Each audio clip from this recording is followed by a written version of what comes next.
Quiet. In the year 1980, on Wednesday the 9th of July at exactly 11:54 p.m., a little girl named Jodi Ann Arias was born in the city of Salinas, California, and completely unbeknownst to her doting parents, was destined to become one of the most infamous people in the United States of America. Okay, I gotta pee.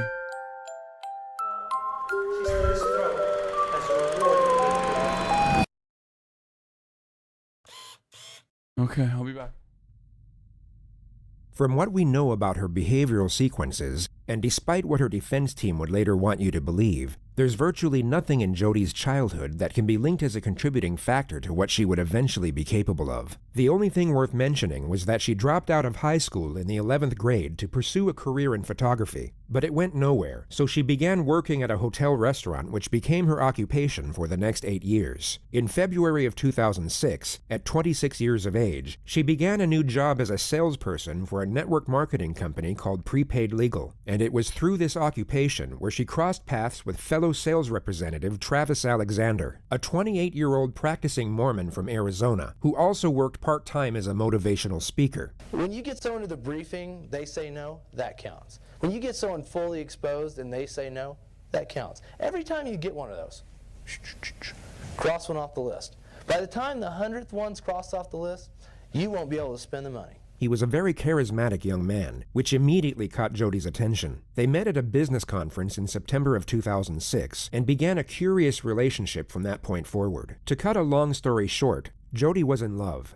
and Travis was not. They broke up after just 5 months, but soon after the split, Jodi moved from her grandparents' home in Yreka, California, into an apartment just 2 blocks from Travis's house in Mesa, Arizona. She was at that moment labeled the crazy stalker ex by all of Travis's friends, and although Travis agreed, he would continue having sex with her out of pure convenience. She would show up unannounced on countless occasions, sometimes in the middle of the night, and Travis would let her in every time. It became somewhat of a routine, and a dysfunctional situation that neither were happy with. Travis, although he enjoyed the sex, essentially wanted her out of his life, while Jodi desperately wanted a serious relationship. And going off the myriad of entries in her diary, she firmly held on to the belief that they were meant to be together. In late May of 2008, however, she would ultimately have a change of heart. Travis had a work retreat planned to Cancun, Mexico for July 10th. It was all paid for by his employer and allowed him to take a friend with him. Jodi knew about this and believed, or at the very least hoped, that she would be the one going. Yet in the last week of May, it became known that Travis was taking another woman instead. What the fuck? A Mormon girl by the name of Mimi Hall, someone that Travis had been romantically interested in for some time. God damn, when Jodi Travis! found out, it would be safe to assume that she was heartbroken. It would be even safer to assume that she was absolutely enraged, and the collective opinion is that a specific thought process began to emerge in her mind, one that forged a psychological justification for a certain decision. On June 4th, 2008, 6 days before Travis was set to leave for Mexico, Jodi would once more show up unannounced. All we know for sure is that they had sex and took explicit pictures of each other using Travis's new camera. At roughly 5 p.m., Travis would get in the shower, Thank you for the blood and Jodi would timestamp. begin taking pictures of him using the same camera. Then, moments after this picture was taken, Jodi would stab Travis a total of 27 times. What She would the also cut fuck? his throat and shoot him in the face. During the I onslaught, mean, it's censored, but still, goddamn, dude.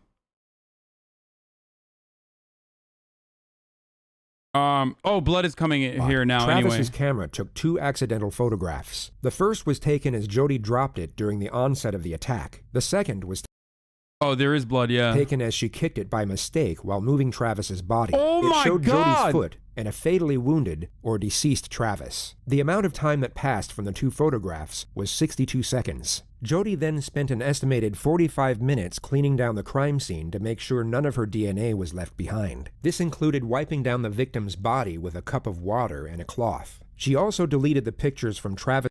Dude, can we watch this? I mean, it's like not... I did change the title, and there is trigger warning in the title already. Shut the fuck up. It's not like a lot of blood. I don't know. I don't want to risk it, though. Like, I don't... It's actually... It's not like... It's definitely... Honestly, be really, really careful with this video. The graphic photos were a major part of her trial. Travis's camera before throwing it in the washing machine. She would then drive back out into the desert and leave Travis a voicemail for the purpose of placing herself away from the crime scene and giving herself an alibi. I know Leslie called you, so I already talked to her, so you can call her back if you want, but it's not necessary.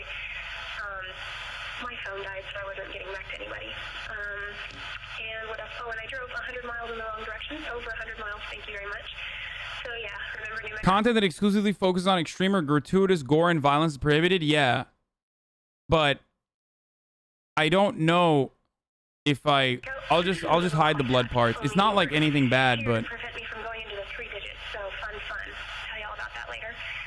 Also, we were talking about, when we were talking about your upcoming travels my way, I was looking at the May calendar, so I'm all confused. But Heather and I are going to see Othello on July 1st, and we would love for you to accompany us. Let me know, and I will talk to you soon. Bye. End of message. Jodi would then drive to another man's house in Utah by the name of Ryan Burns and stayed the night. He would later testify that nothing seemed off about Jodi's behavior, only that they kissed and engaged in sexual intercourse. Travis's body was discovered by Mimi and her friends 5 days later, the day before they were supposed to leave to Cancun together. How long were you there trying to get into the house? Just, a couple of minutes. I banged on the door, rang the doorbell over and over again. Nobody answered. I was scared that something might be happening to him because I knew that he had a stalker. Travis's friend on the phone suggested that we go in through the garage and look for him in the house. And then as soon as they said that they saw blood, that there's blood everywhere, I stopped looking and said, he's dead, he's dead. And so immediately... Bro, how do you fuck right after you murder?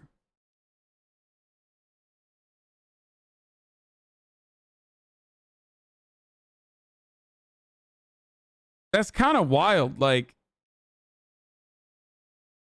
she had sex, murdered a dude, and then literally drove. She fucked, murdered, and then fucked again.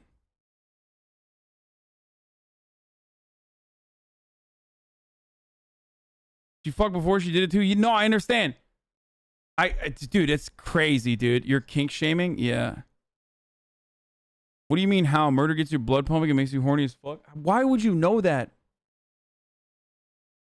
I called. Maybe she listened to Murder on My Mind and got influenced to do a murder, because that's what happens when you listen to music. Sorry, I had to do a callback. At least one callback.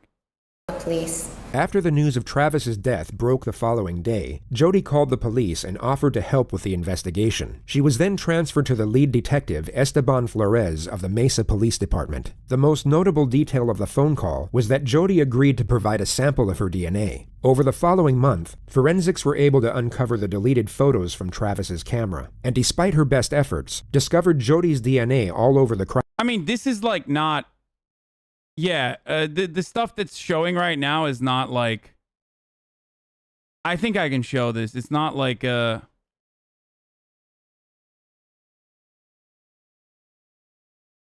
It's like a little bit of blood. It's not like fucking crazy amounts of blood. Crime scene. During this time, oblivious to the evidence that was building against her, Jodi would post multiple pictures of her and Travis on Facebook, alongside emotional messages to Travis himself. She even sent his family flowers and a letter expressing her grief over his death. The Mesa Police Department launched their case against Jodi on July 15th, 41 days after the murder. Detective Flores would be the one to conduct her interrogation. He had spoken with her once over the phone and was present when she was fingerprinted and swabbed for DNA. The Siskiyou County Police arrested Jodi at her grandparents' house at 7:35 a.m. and only said they had a warrant for her arrest without giving further information. She was placed in handcuffs and didn't once ask what she was being arrested for in the 6-minute drive to the local police station. What makes Jodi Arias stand out among the many cases in the realm of true crime is the manner in which she attempts to navigate the system. She seems to believe that if she presents herself in a certain way and adopts a very specific character with very specific traits, it will give her the best chance at evading the consequences of her actions. In her mind, this character is a soft-spoken, sweet-natured, God-fearing individual. Oh my Yet God. to everyone else, is quite possibly the most universally annoying person to ever abide in the history of existence. What the fuck?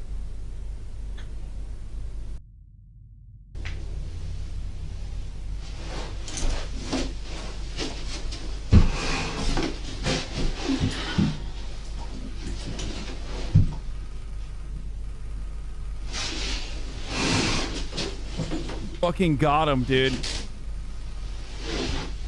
I mean, the narrator did a murder too.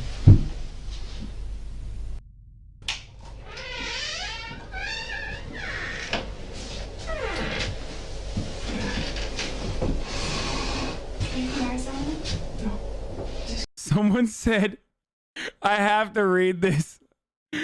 Sushi Sunday says, by sitting.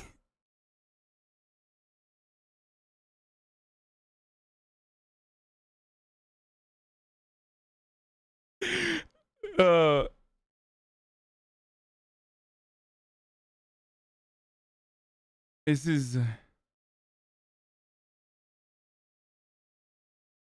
it's another, I don't get it. It's bi people love claiming bi identifiers, like having a clear phone case, or what else is it? There's like a bunch of shit that bi people say are exclusive to or are like bi identifiers, okay? What else? Cuffed jeans, clear phone case. I guess what, like eating hot chip, but that's like.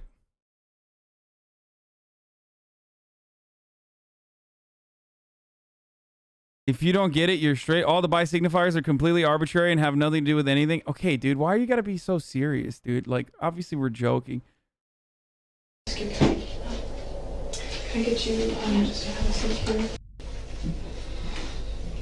In the next Bisexual moment, lighting. Jodi will hear Detective Flores approaching the room. She will then abruptly place her head on the table to make it appear as if she's sleeping.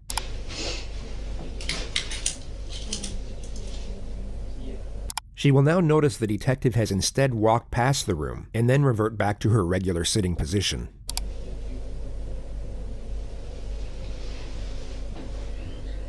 For whatever reason, Jodi wants to appear as if she's in a far calmer state than she actually is. She wants the detective to believe that she's relaxed enough to doze off, when she is in fact extremely alert and anticipating his arrival. Being attracted to Hassan, yes. That is actually a bi trait from what I've seen, both in men and women. I've definitely seen this. She places her head back on the table to feign a placid state once more, and you'll notice her left shoulder hovers in what looks like a very uncomfortable position for just over a minute. She then hears the external door open, at which point she takes a deep breath and then fully rests onto the table.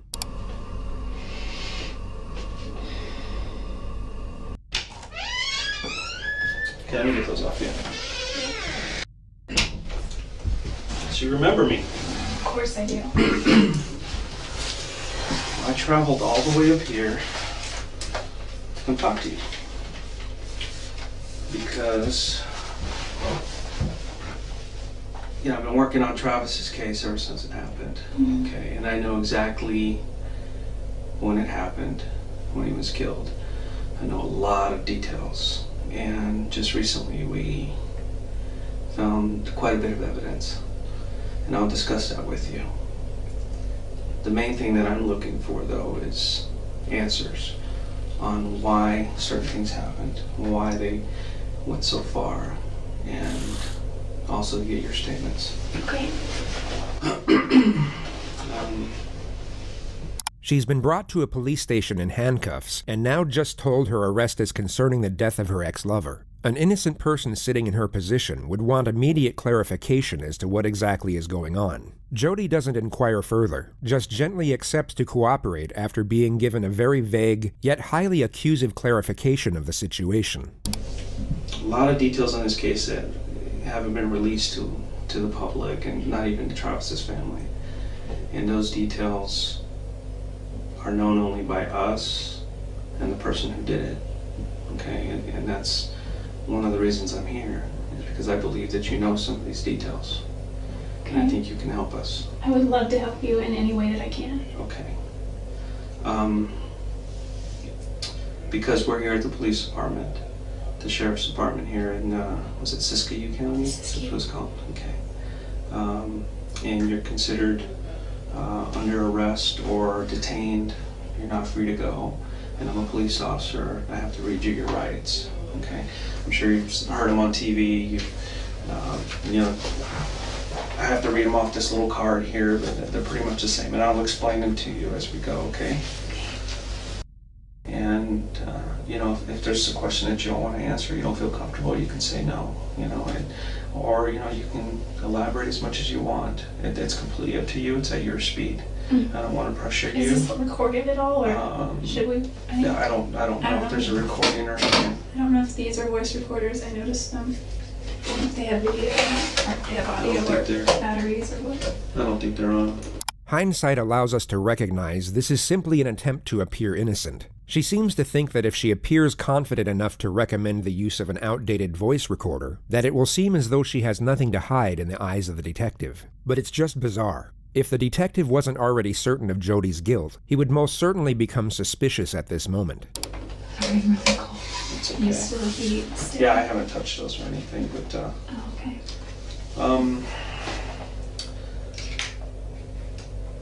Jodi's mind would be racing here, yet she desperately wants her exterior self to appear calm. She's so focused on having this nonchalant disposition that she completely fails to realize her behavior doesn't match the situation whatsoever. She's in a state of hyperarousal while feigning a state of composure, and the end result just looks very strange. It gives reason for her unusual infatuation with a voice recorder, and also for her oncoming sitting position, which really can't be described, only compared to a sea lion peeking over a rock. and they're not on, so what I want to do is just get to the bottom of it. Everybody wants to know, okay? And you know, so I'm going to ask you some questions. You can voluntarily answer them if you want. Okay, is that cool? Yeah, that's Yes. fine.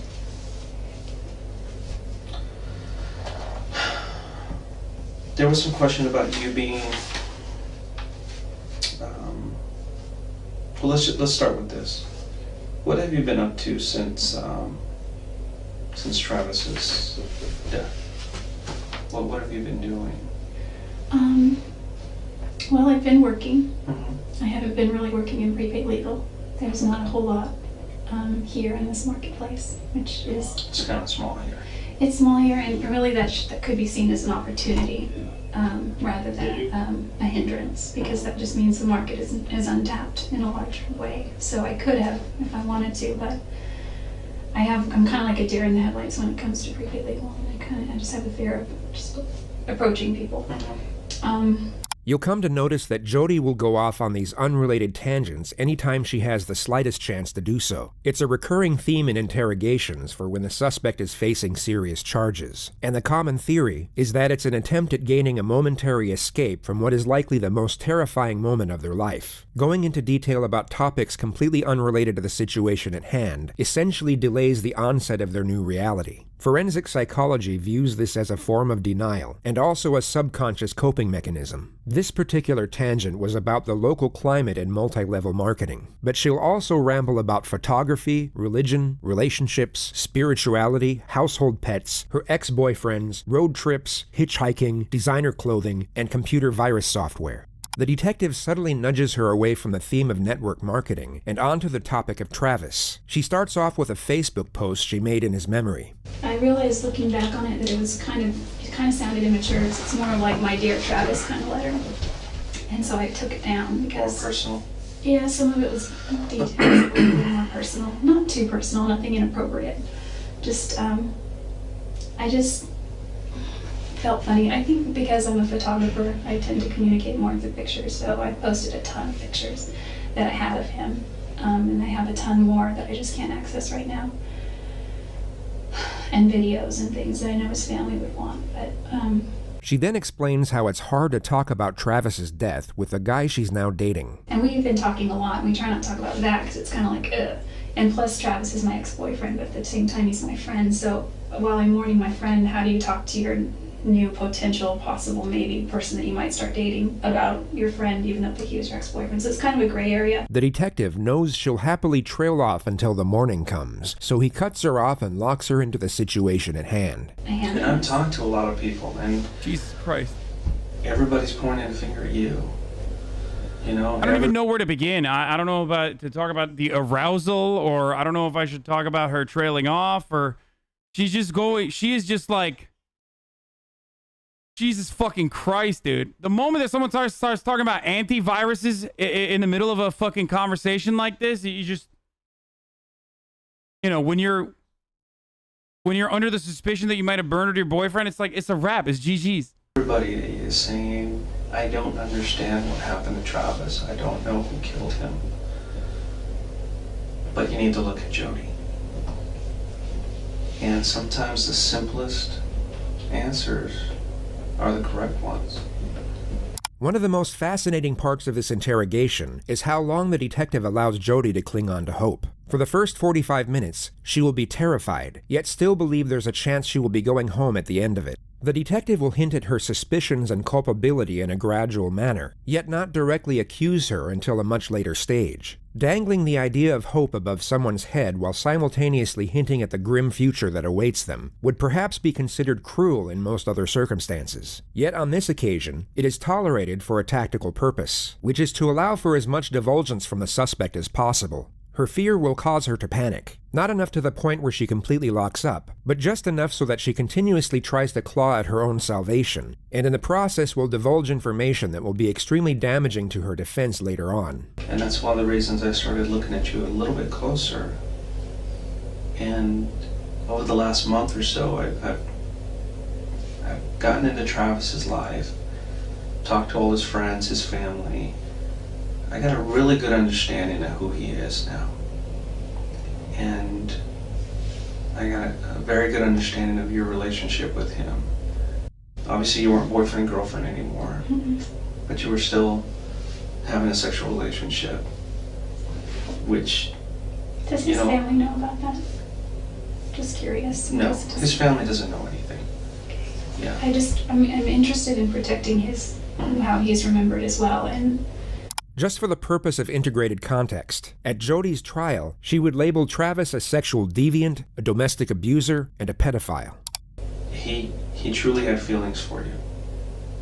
And for some reason, he felt that the relationship between you and him was somewhat unhealthy, but he couldn't stop it. And I assume that's probably maybe the same way you felt about him, or maybe you didn't understand why he didn't believe it was healthy. No, I didn't think it was healthy either, spiritually at least, and probably emotionally, but mostly spiritually. And I think that kind of, once you have something that's not healthy spiritually, it filters through all aspects of your life. Her dialogue alters from spirituality to her work history and then to her finances before moving on to her family. Bear in mind she wasn't asked about any of this. Financially, I wasn't doing well. I missed my family. I moved away shortly after high school, and I come back to visit, but I realized over the years I'd missed out on a lot of things with my little brother and sister. I missed out on just their karate or their baseball or cheerleading or... The detective nudges her back to the subject of Travis once more. He asks if the sexual element combined with his religion was the reason the relationship didn't work. Jodi then takes it upon herself to recount her sex life history and simultaneously preach about her own devotion to the Bible. I've had a couple of serious relationships before where I was intimate with a few people, and it's kind of silly, but I used to always joke that regardless of what the Bible says, and yes, I'm Christian, I just live my life by the 10 Commandments, and those are my rules. You know, thou shalt not this or that, but it doesn't say thou shalt not fornicate. So I just used to joke about that. We did pray about it. I remember we knelt by his bed once, and surprisingly, he suggested it. Normally, you know, I would suggest that we pray before we go on a trip or before we eat if we're alone. It was kind of unusual for him, huh?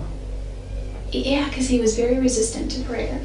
He's like, so I'd say, will you say a prayer? He's like, why don't you say a prayer? Why don't you say a prayer? Why don't you say a prayer? So we'd go back and forth. Jodi, will you say a prayer? And I said, sure. And Travis was like... The detective endures as much prayer talk as humanly possible before shifting the topic once more. He was at a point in his life where he wanted to really start settling down. He felt like he needed to kind of grow up. Mm-hmm.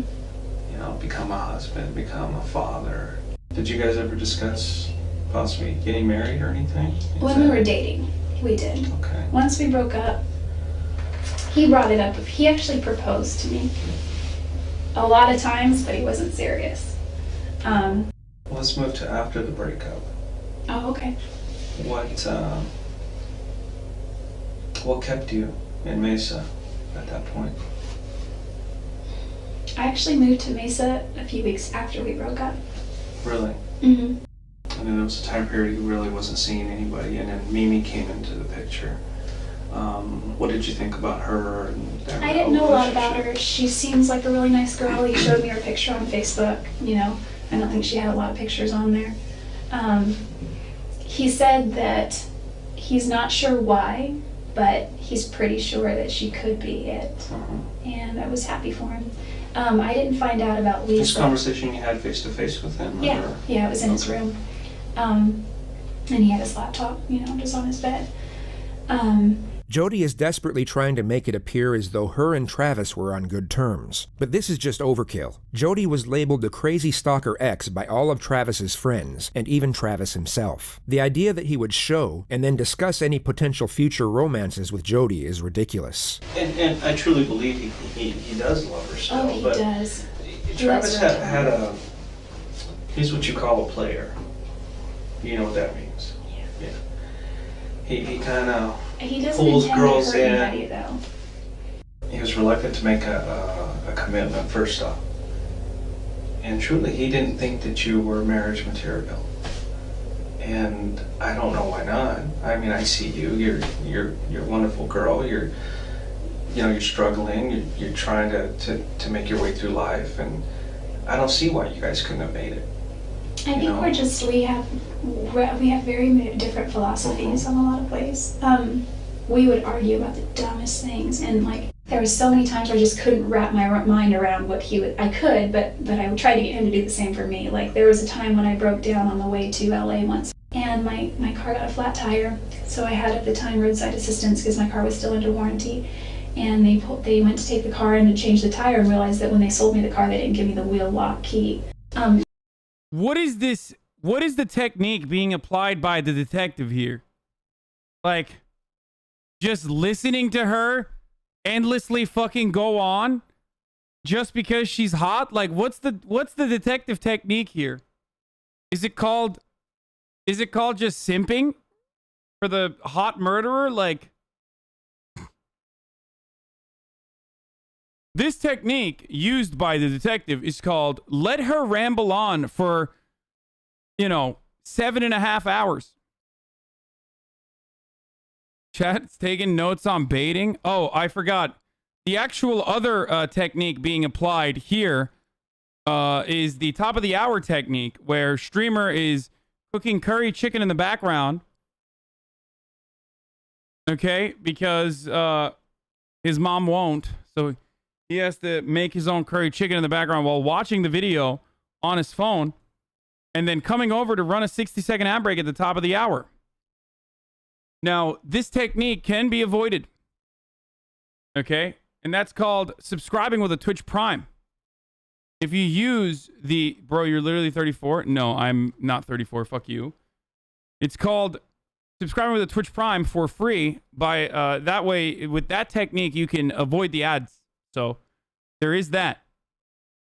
And yes, my mom is not cooking my chicken tendies tonight, and I am upset about it. Okay, shut up. Here is the ad break now. Fuck you. I was kind of hungry. It was dinner time. It was 7:38, and it was dark because it was January. And the tow truck guy said, there's a Denny's 2 blocks down here, and there's a Jack in the Box there, and he was driving me to the motel. I said, is there an IHOP around? Because I really like IHOP. He's like, yeah, but it's kind of like 5 miles back in the other direction. I was like, okay. He's like, I can drive you there if you want. And I was like, he's like this short Mexican guy, and he seemed really harmless. And I was like, okay. And he, and I asked him about his life, and he had a wife and kids, and so he wasn't flirting. The travels of Jodi and the sweet Mexican continues on for another 2 minutes. The detective then brings Jodi's attention to what he already believes was the trigger motive for the murder. So, moving over to his trip to Cancun that he was going to. When did you first find out about that he was going with Mimi? Oh, I found out about that at his memorial services on Monday. It was the Monday night memorial service. Okay. You didn't know he was taking Mimi? I didn't know that. I think that's awesome, actually. Right. Yeah. Well, unfortunately, Mimi had called him a week or two before, and I told him, look, if you want to take somebody else, it's fine, but I have something to tell you. I don't look at you that way. I don't look at you as a boyfriend. If you want to be friends, we can be friends. The detective essentially stated that Travis was friend-zoned by Mimi, but he still invited her instead of Jodi anyway. What kept you to him? I don't understand. Well, moving is expensive, for one. So once I was there, I was kind of stuck there. But why do you continue to go back to him? You know what he wants. You know that it's not healthy. But yet you continue to go back. And it brings us to this point where we are now. Part of my perspective now has to do with the fact that I'm going through a repentance process that I've worked out with, with my bishop, and he's given me, certain scriptures to read and ponder and pray about. And Preacher Jodi emerges for another 2 minutes, going into detail about scriptures and baptisms. The detective then interjects and starts getting more confrontational with the facts about Jodi's behavior towards Travis. And obviously you guys kept this relationship hidden from everybody else, and because nobody really knew about it. well, There were some people who I talked to and said, yeah, they continued to have a relationship even after they broke up. And there are others who were saying that you had become obsessive with him to the point to where you would go into his house when he wasn't there or when you weren't invited, and he would talk to people saying, she just kind of showed up, and I don't want to tell her to leave, but I don't want her here. oh, must have been early on, Yeah. because there were a couple times when we established a rule early on, just don't come over unless, he said, you can come over anytime, but I need to know first. The detective then starts ramping up. Bro, that is... oh, brother. I just want to say, be careful who you have sexual intercourse with, okay?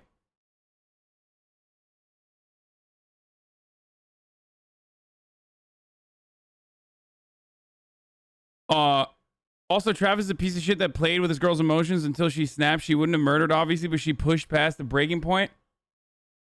What? What? No shot did someone just say that in the chat.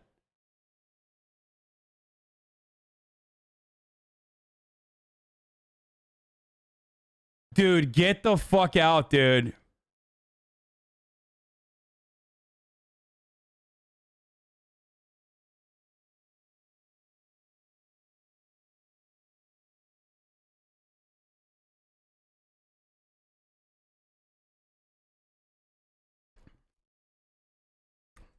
Chat's back to using the defending the murderer technique to stun lock the fucking streamer technique. Chat only defends women murderers. I wonder why. I don't know if it's because they're like over. I don't know if it's because they're like overcorrective, hyper woke people, or if they're just literally like simps. I don't know which one it is. Up the pressure and brings Jodi's alibi and road trip into the discussion. Was it the week of the first week of June? You took a trip to Salt Lake City. Which route did you take from there? I was supposed to get on the 15 and go all the way up. And I somehow got off the 15. Where did you end up? For a while I was lost, and I'm not above sleeping in the car, so I slept for a while. Okay. I don't know, having sex with her that much and then inviting the other girl is kind of abusive, not gonna lie.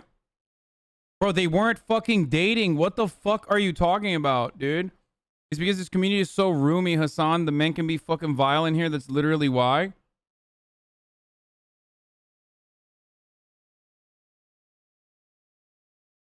What the fuck? Also, no matter what happens, like...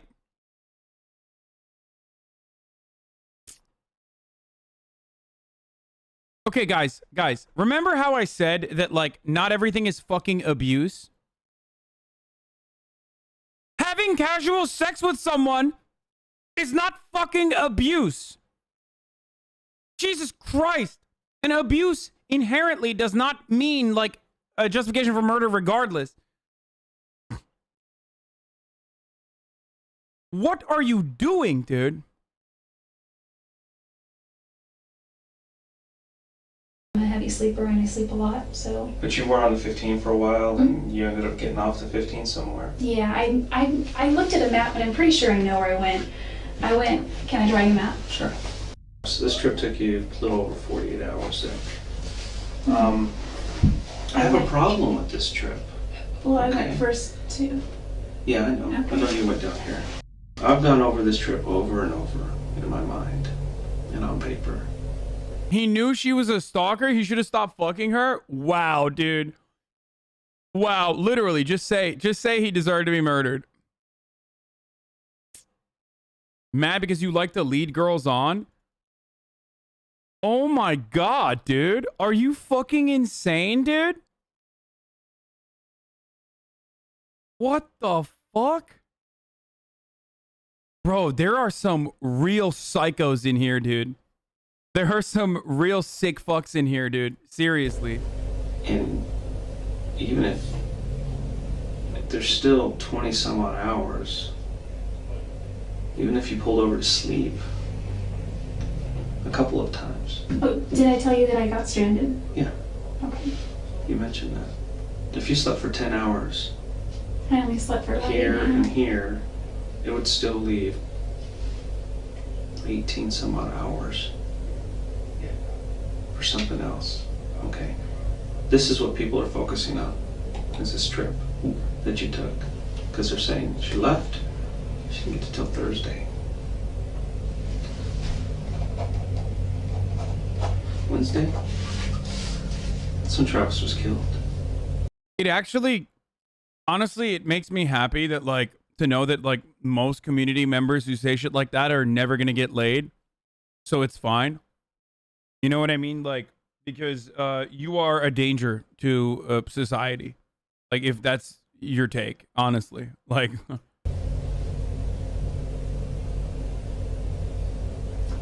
I did not go near his house. Aren't there? I pulled your cell records. Your cell phone was turned off between here and here. Well, I didn't turn it off physically, but it died. And then magically you found your charger here? It was packed under the seat of the passenger side, and it was when I was. When you were lost, you couldn't have maybe pulled over and found it, or? Well, I did finally start looking when I was stranded. I wouldn't have pulled over when I was lost. Detective Flores explains to Jodi multiple times over how the trip doesn't make any sense whatsoever, and whether it's feigned naivety or that she literally doesn't understand the concept of time and distance, she pretends to be confused. for the record, people who are saying, how are you gonna keep fucking a girl that you told all your friends was a psycho over and over again after you knew, is the exact same argument that, like, people retort to women with when they say, like, why did you keep dating your fucking abuser after you knew that they were abusive? I'm just letting you know that you are literally doing that, except in the emotional or physical abusive domestic relationship, like, it didn't end in a murder, whereas in this one it did. So it's even worse than that. I'm just letting you know that, like, this is a situation that is worse than the other situation that everyone understands and has established is, like, fucked up.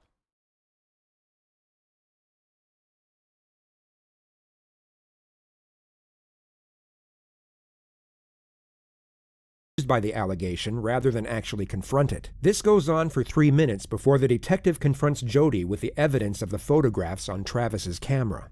But I don't think you're being completely honest with me about that trip. I honestly got lost. It's bad timing. Were you at Travis's house on Wednesday? Absolutely not. I was nowhere near Mesa. What are you talking about? Women get murdered over that almost every day. Hey, asshole. How do you not understand that that's unjustifiable? Whereas they're only one person in one instance is being justified here. That's literally my point.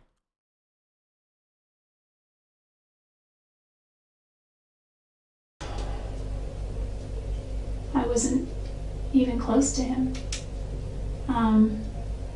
What if I could show you proof you were there? Will that change your mind? I wasn't there. You can be honest with me, Jodi. I was not at Travis's house. Was not. You were at Travis's house. You guys had a sexual encounter, which there's pictures. And I know you know there's pictures because I have them. I will show them to you. Uh-oh. SpaghettiOs. Okay. Dude. So, what I'm asking you is for you to be honest with me. I know you were there. Are you sure those pictures aren't from another time? Positive. Remember I told you about the camera? Mm-hmm. The card's intact. Remember I told you that card was destroyed? I didn't want to tell you the truth. And I have pictures of you in Travis's bedroom with Travis, pictures of him, and it's obvious you guys are having sex, taking photos of each other, and they're dated and time-stamped on the day he died. Are you sure it's me? I mean, that because I was Jodi, not there. It's you. And you know it's you. I mean, literally caught in 4K. Like, actually caught in 4K. Maybe 8K. I don't know how many Ks there are in here, but being murdered doesn't make your past actions that led to the horrible event automatically ethically good and justifiable and can't be questioned. No, you're correct. Except, you know, having sex casually with someone is not fucking abuse when the other person is consenting to doing so. You fucking freak. You absolute psycho.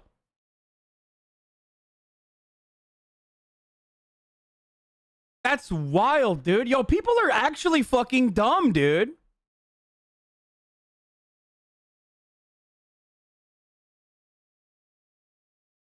Not just consenting, initiating. Oh, fuck, dude. Shit, dude. I didn't realize, like, having a fuck buddy means that, like, that could have led to him being murdered. Fuck, dude. Bro, you guys are, oh my God. Some of you literally, again, like I said.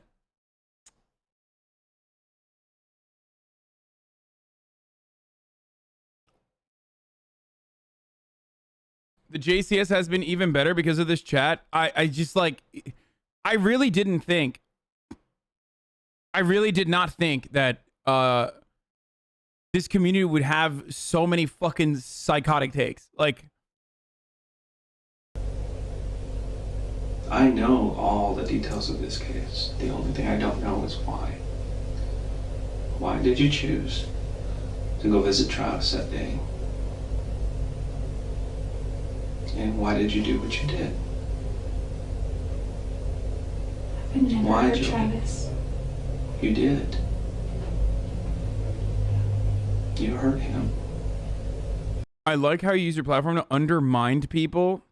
Dude, learn how to spell, you fucking idiot. Undermined. Learn what words are if you're going to use them, okay? With your $2 words. That's why we're here. That's I why said I flew up undermined. here. There's I an needed E in to the end talk of to you that. about this. I can just arrest you and throw you in jail, but I want to know why. Why did you do this to him? I wouldn't hurt Travis. He's done so much for me. I know you took pictures of him in the shower just before he died. I don't think he would allow that. Mm-hmm. And the camera actually took a couple of photos by accident during the time that he was being killed. Really? Yeah, Jodi, really. You were there. Quit playing this game. It's time for you to just come out and I didn't tell know. me. I did not hurt Travis. Dude, we've gotten so used to, like, good detectives that like when one of them is bad, it's so obvious. Like this guy sucks. And one thing I've realized is that in a lot of instances, if someone is like caught dead to rights, like caught in 4K, whatever, the detectives really fuck it up, dude. Like he's just like, come on, just submit it. Like, dude, what are you doing? Like, what the fuck are you doing? This guy's good. I mean, I don't think so. I think he's just like, he keeps saying like, come on, come on, come on. That detective's son literally died the week of the trial and he still went. Holy shit, that's crazy. I think he's being too direct. Yes, that's hindsight bias, maybe. This is a method called hindsight bias. I feel like he just comes across more desperate before building her up and then shooting her down. You know what I mean? Like we've seen so many people literally play like mind games and like actually have all of this information, and yet no, I'm serious. I feel like when there's more information, I feel like detectives don't like operate as carefully as they would with like when there's less information. You see interrogators like literally go through the process and like allow them to feel comfortable and then strike while the iron's hot, catch him in a fucking lie. Like this dude literally is just like, come on, just admit it. I caught you. I caught you. I caught you. I did not hurt Travis.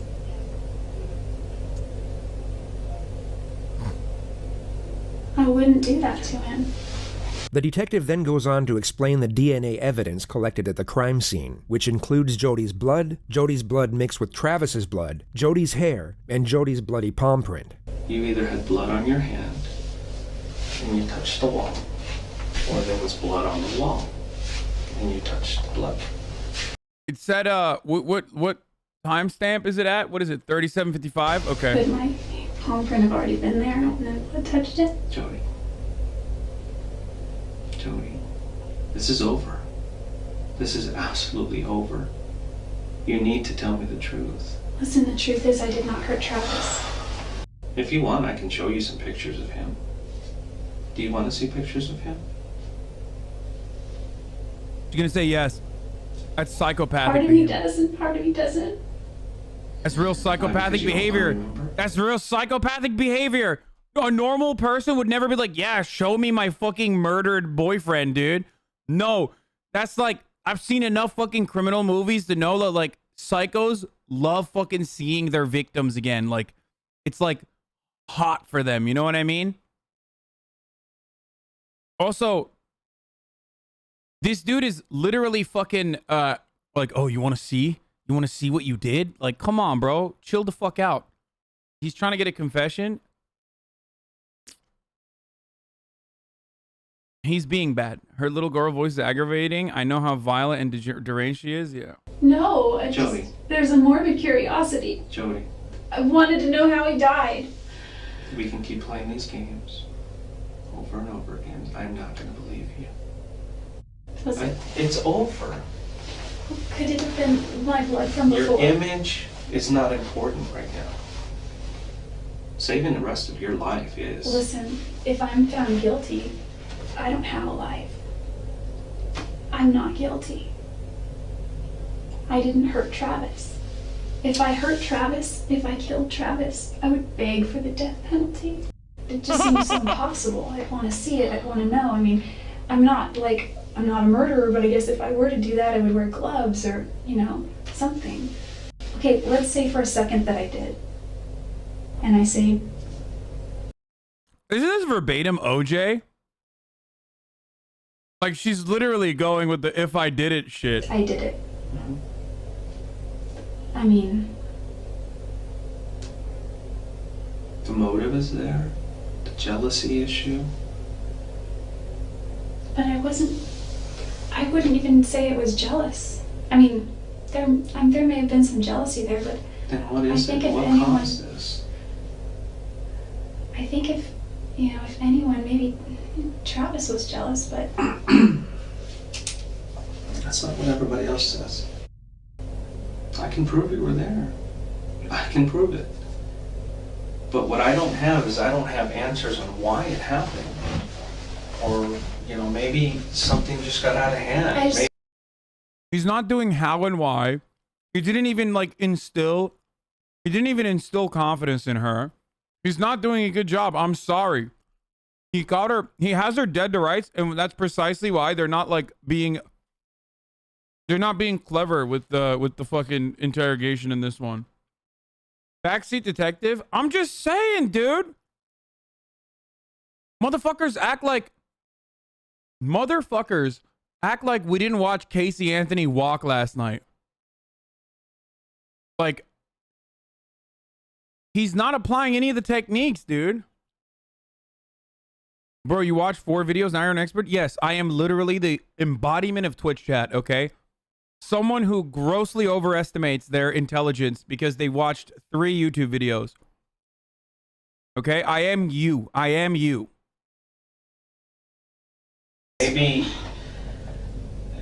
maybe things got out of hand. Did you find the gun?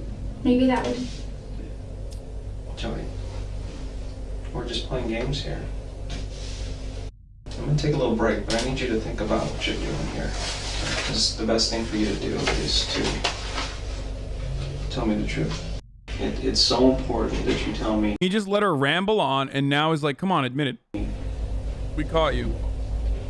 Why this occurred, what was going through your mind, and what caused you to do this. I'll let you think about that. Okay? And I'm gonna go look for some pictures, and I'll bring them over, and we'll continue this discussion. Okay? Let me go find them. I'll be right back. Tips, I'm not a murderer.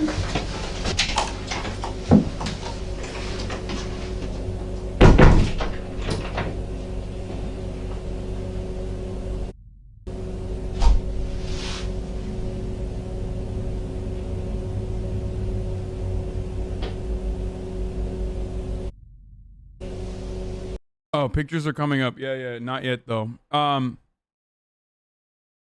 Not yet. Right? He's gonna bring the photos now at like 37:30.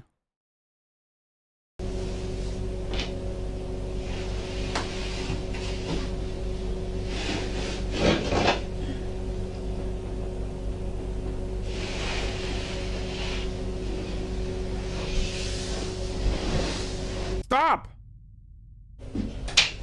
Stop!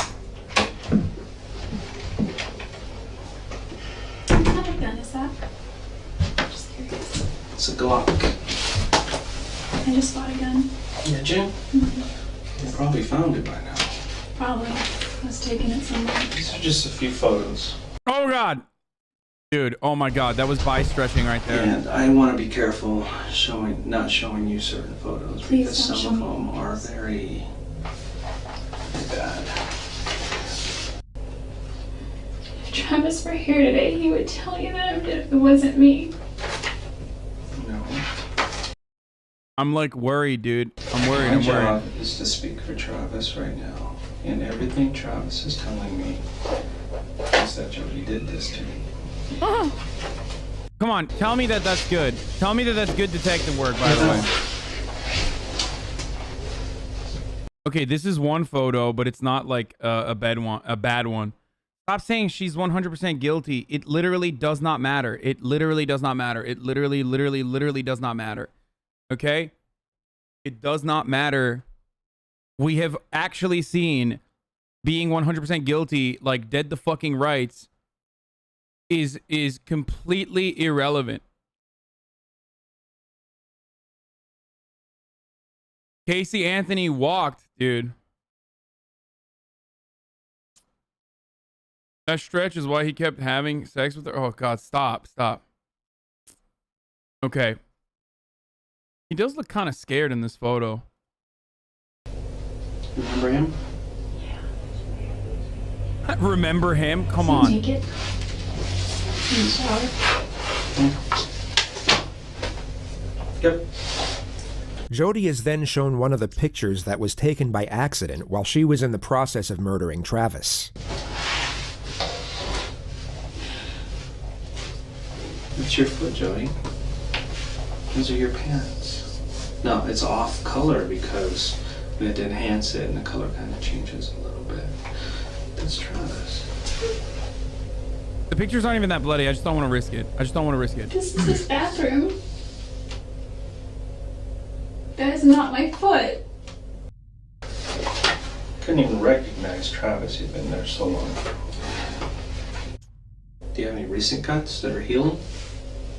Well, my cat scratches me. Little things.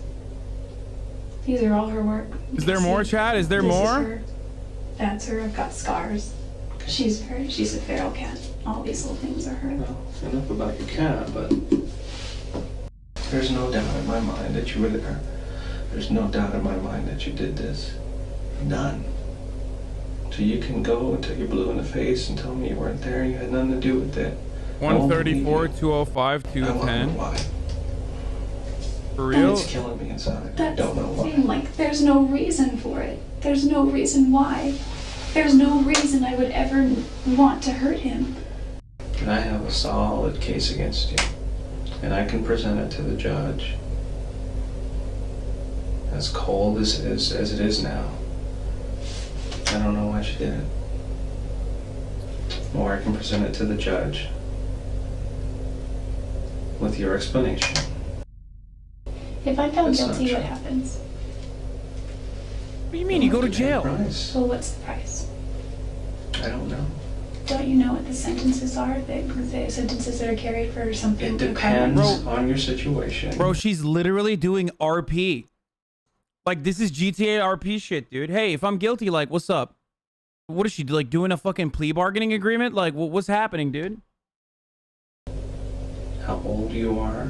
It's like, come on, come on. Depends on the You're type stalling. Of crime.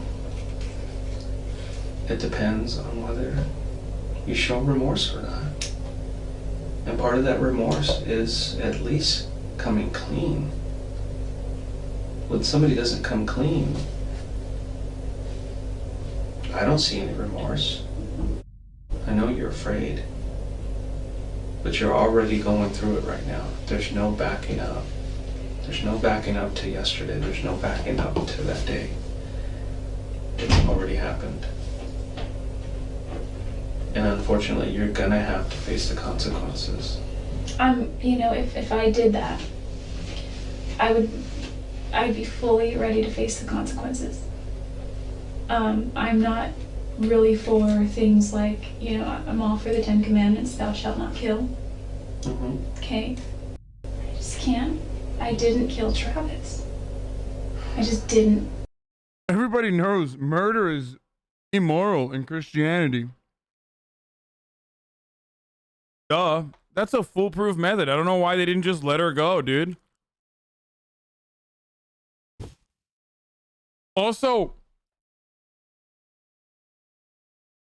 what I find additionally strange about this entire thing is, like, what Christian brings up the 10 Commandments? It's like something you say if you're lying on the spot about being Christian. You know what I mean? It's like when Donald Trump says, like, I love the Bible, and they're like, oh, which one? He's like, all of it. All of the verses, all of them, they're my favorite, believe me. Like, oh, wow, I didn't realize, like,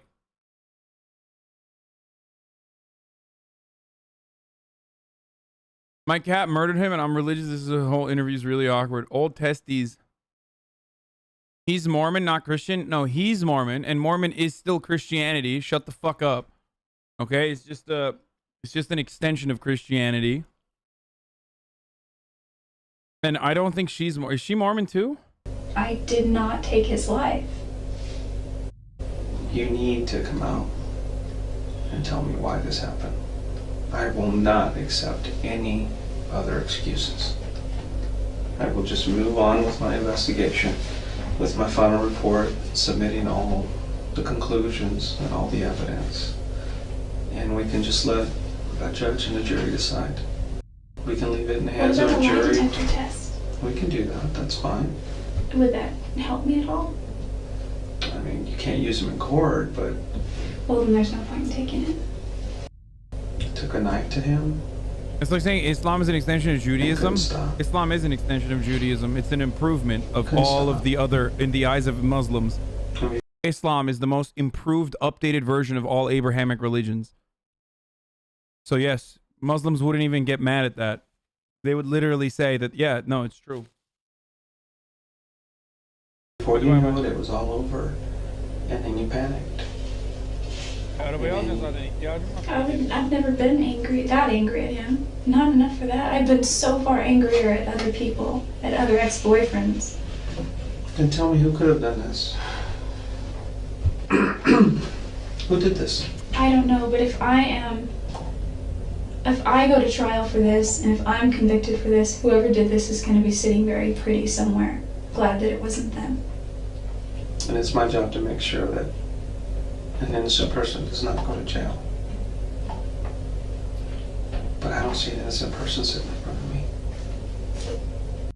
Travis, bro, like, ask her what she thinks happened or something, dude. It's like, dude, we have your photo. You fucking foolishly took photos on your fucking camera and then on accident, didn't even look through the photos. On accident, like, literally took a photo of the murder.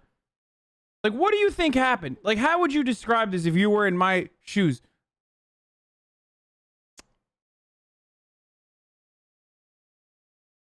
I just want to know, like, I just want to know what, like, just have fun with it at this point, you know? A lot for me, and I wouldn't hurt him.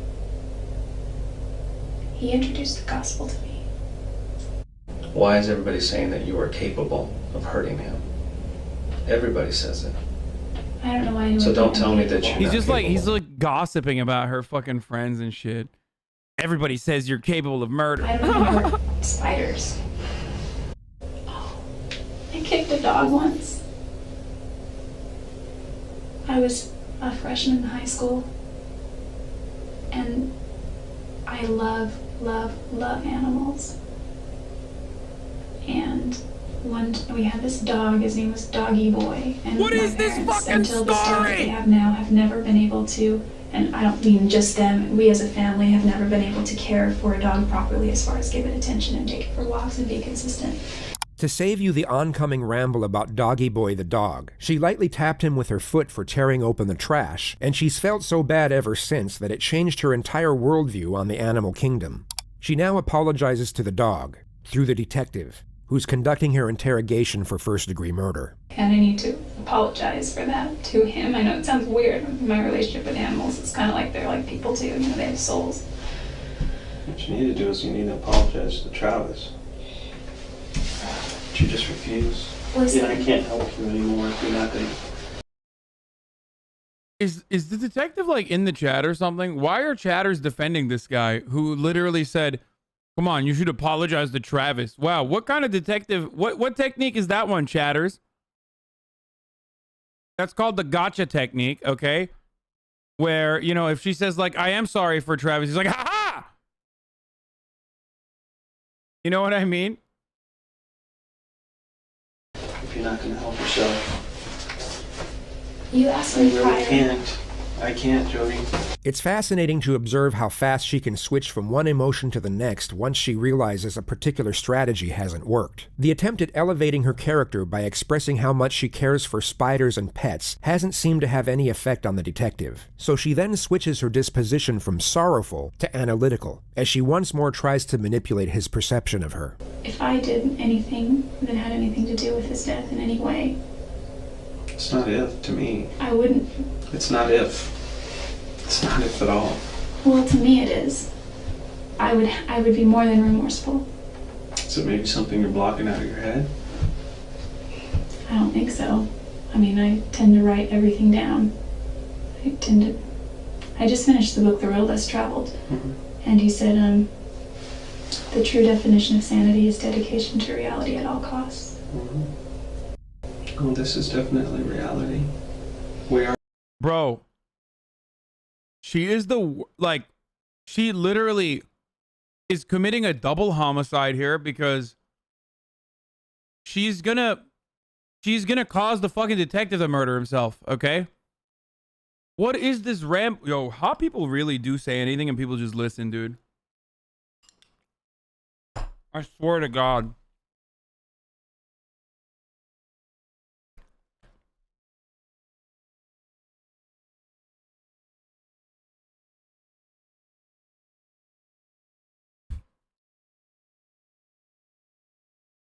Why do we think we listen to you? Okay,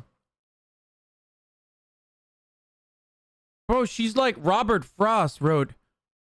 Robert Frost once wrote a wonderful book. Or is that even Robert Frost? Like, I mean, The Road Less Traveled is a poem by Robert Frost, but I don't know if there's like a book too. Is it not? She says she read a fucking book, so. Or, oh, is The Road Not Taken? Yeah. Is she talking about a different book? I don't fucking know.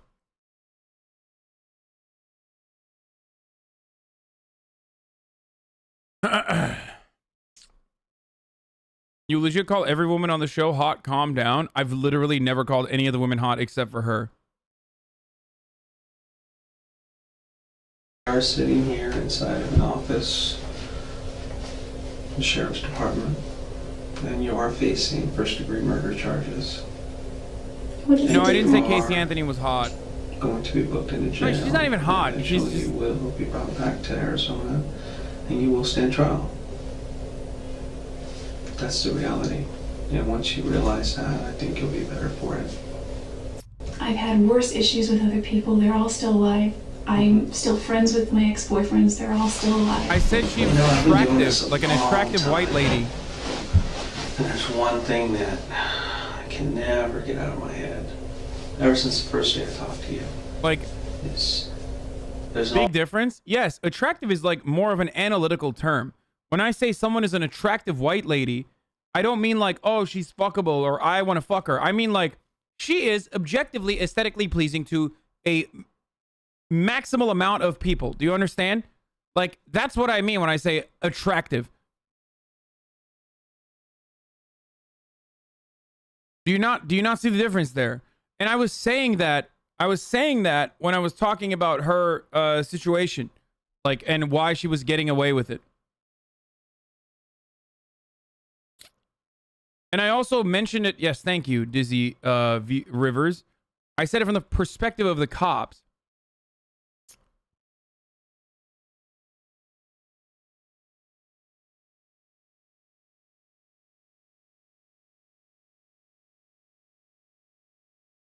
All saying that, you know, someone's just not acting right. Look into it. You have not acted right from day one. You're just not acting right, Jodi. You're acting like somebody who's guilty. How so?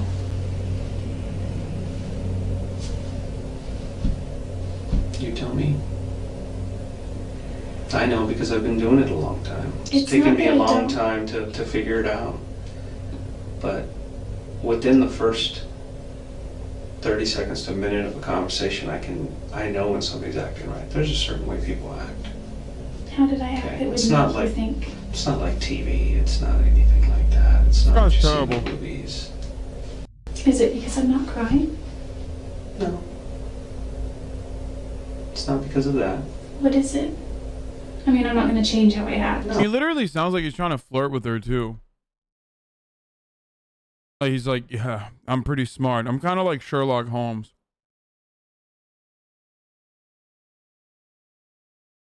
You know? There's a way that ladies be acting. And I know. I'm pretty smart myself, so. No, obviously you can't change the way you're No, acting. I mean, I am who I am. Okay, you're sincere in the way you're acting. But Well, how is you're just not telling the truth. How is it different? Well, it's not really something you need to focus on anymore. After Jodi failed her attempts to extract inside knowledge on the best way to behave in order to appear innocent, she then attempts to explain why she hasn't been able to appear innocent. It's not that I'm not remorseful that he died. The reason I hesitate is because maybe this is something that's wrong with me psychologically, is I think of the butterfly effect. And it's like, you could say that the guy pumping gas down at the gas station could have potentially, because you see all these movies, these funky movies where it's like this affected this, which affected this, which affected this, if he had never done this. I know if you had never met him, he'd probably still be alive.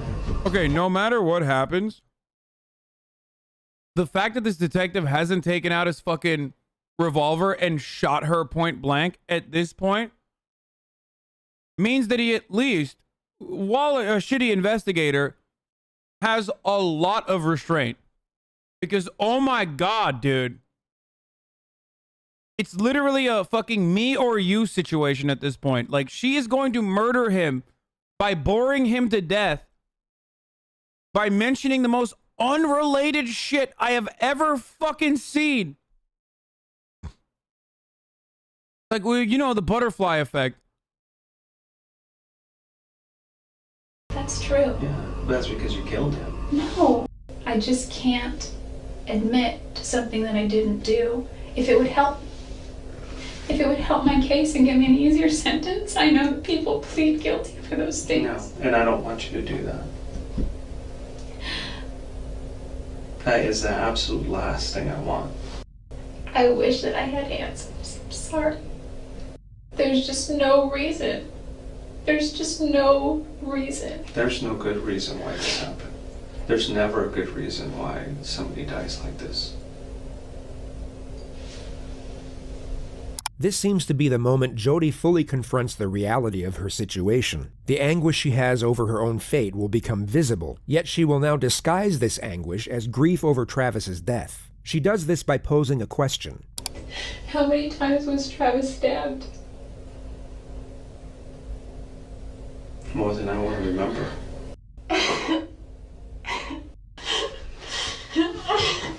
Bro, this is the worst detective I've ever fucking heard in my entire life.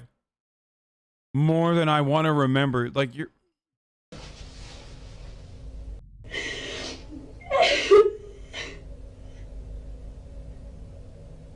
I think you're feeling the reality in the moment now.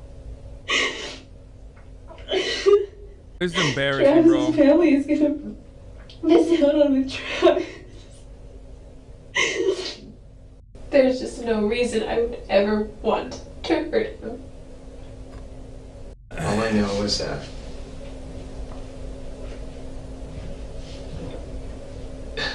I need a story or else it's just cold. It's so cold. But without the truth, I can't paint another picture. And it's going to be up to the prosecutor to paint that picture. And if you want that prosecutor, and I've met him, and you don't want him. Azam, 5 hours experience, detective, question marks, hours of experience? Yeah, I could do a better job. I've already learned. Everything I need to know about being a detective, okay? It's over. What, dude? Always blame the black person. There you go. Boom. Promote me right now, dude. That's it.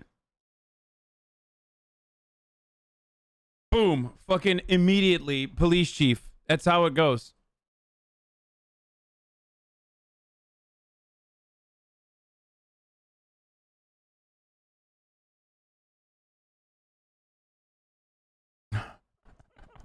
You're hired.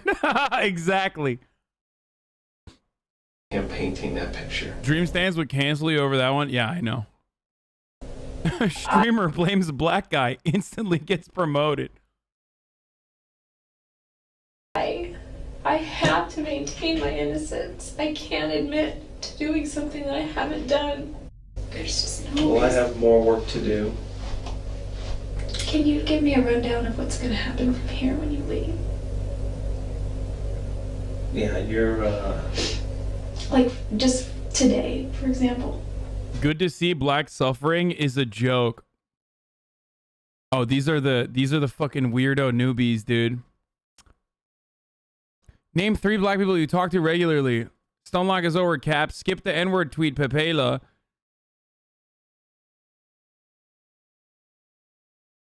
Oh my god, dude. Dude, yes, we're racist, dude. Get out of here. Get out of this racist community. Okay, there you go. I saved you. Motherfucker said name 3 black people, bro. Oh, you say, oh, you say you're anti-racist? Name all the black people, dude. Name every black be person. Taken across the street to the county jail. You'll be processed through there. This is a really trivial question, and it's gonna reveal how shallow I am. But before they book me, can I clean myself up a little bit? You're gonna be taken the way you are. I can't give you anything else. do I have to go in handcuffs everywhere? That's just procedure. Whether you wrote a bad check or you're facing murder charges, you're gonna go in handcuffs. Dude, they're fucking back and forth is like triggering me. Okay, I'm telling you, I see like the vibes are fucked in this one. Haha, whether you're handcuffed or whether you wrote a bad check or you murdered someone, you're gonna get handcuffed. Like, what are you doing, bro? Like, what's going on? Are you guys gonna fuck later? Like, what are you? Why are you trying to establish chemistry with the fucking murderer after failing to get her to, you know, admit that she did a murder for like 2.5 hours?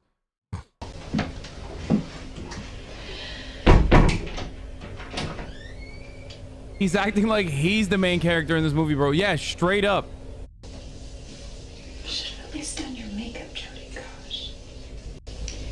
I didn't hear you breathe.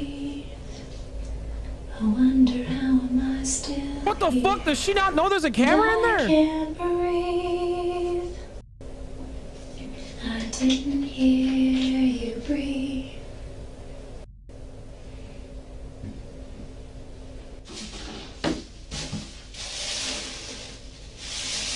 What is she doing?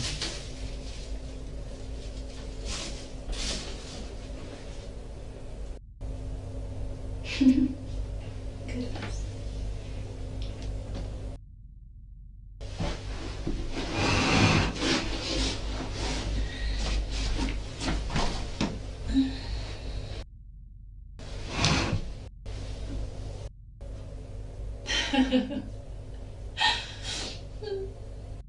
He knows our need. Stop simping! Stop! Where is it? She's so interesting. No, dude. She's fucking crazy. God damn it, dude. What the fuck is wrong with you guys? Still beating.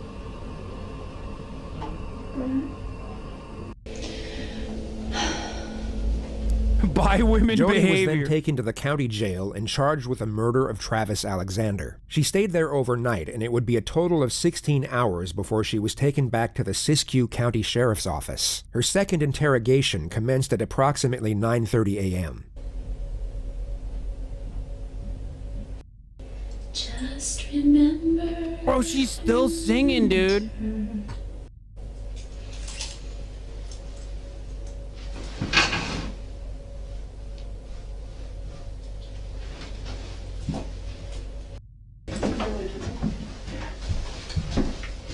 I love that chat's acting like, oh, she's such a small bean, you know? She's such a, what do you call it? Like, small bean by queen, dude. I forget what I was going to say. God damn it, dude. A sussy baka. It's fucking ridiculous, dude. Absolutely ridiculous. Oh, that's what I was gonna say. You're acting like she's a fucking manic pixie dream girl, dude. You're literally acting like she's a manic pixie dream girl. Like, this is Zoe Deschanel. She's so quirky. She's so quirky. Man hates to see a girl boss winning. Yeah, you know what else I fucking hate to see? When I run an ad break and you don't get to avoid it, okay? Because it's top of the fucking hour, all right? And that means it's time for a 60-second ad break.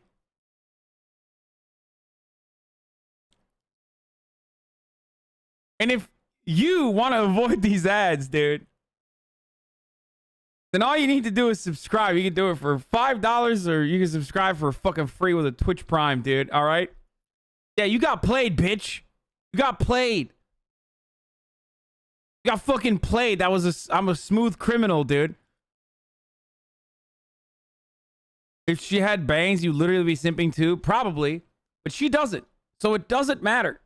What does matter is Twitch Prime is free. And you can use it on your favorite content creator.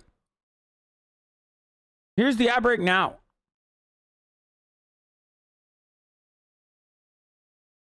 Okay. Let's keep going. Wahoo Warrior, thank you for the 2 gifted subs. All right. you want to go ahead and stand up for me? As I take these cuffs off, just go ahead and put your hands down at the waist, okay?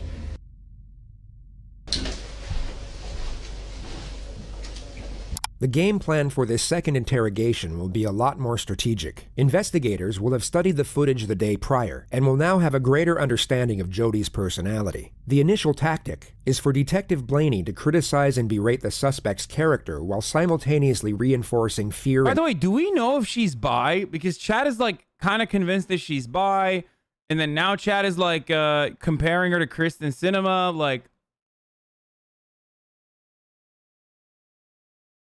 Like when did that happen? She does have some real Kristen Cinema voting down the 50 minimum wage energy though.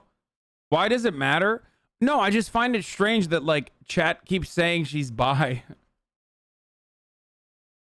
But like she could be. She is doing the handstand, which is you know, classic bisexual behavior.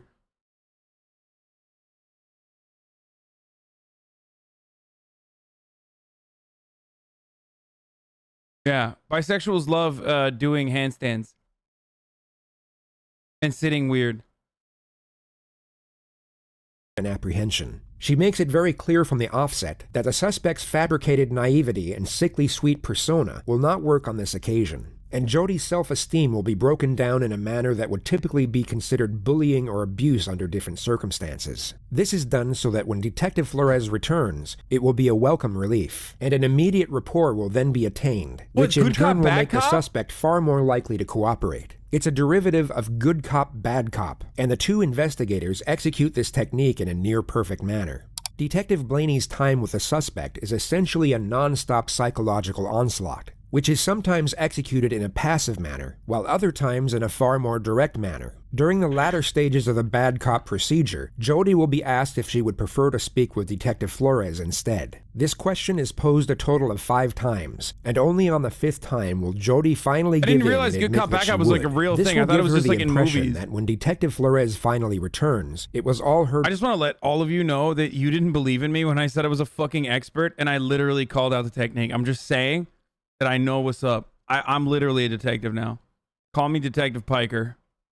Doing, rather than a calculated and prearranged strategy. Okay.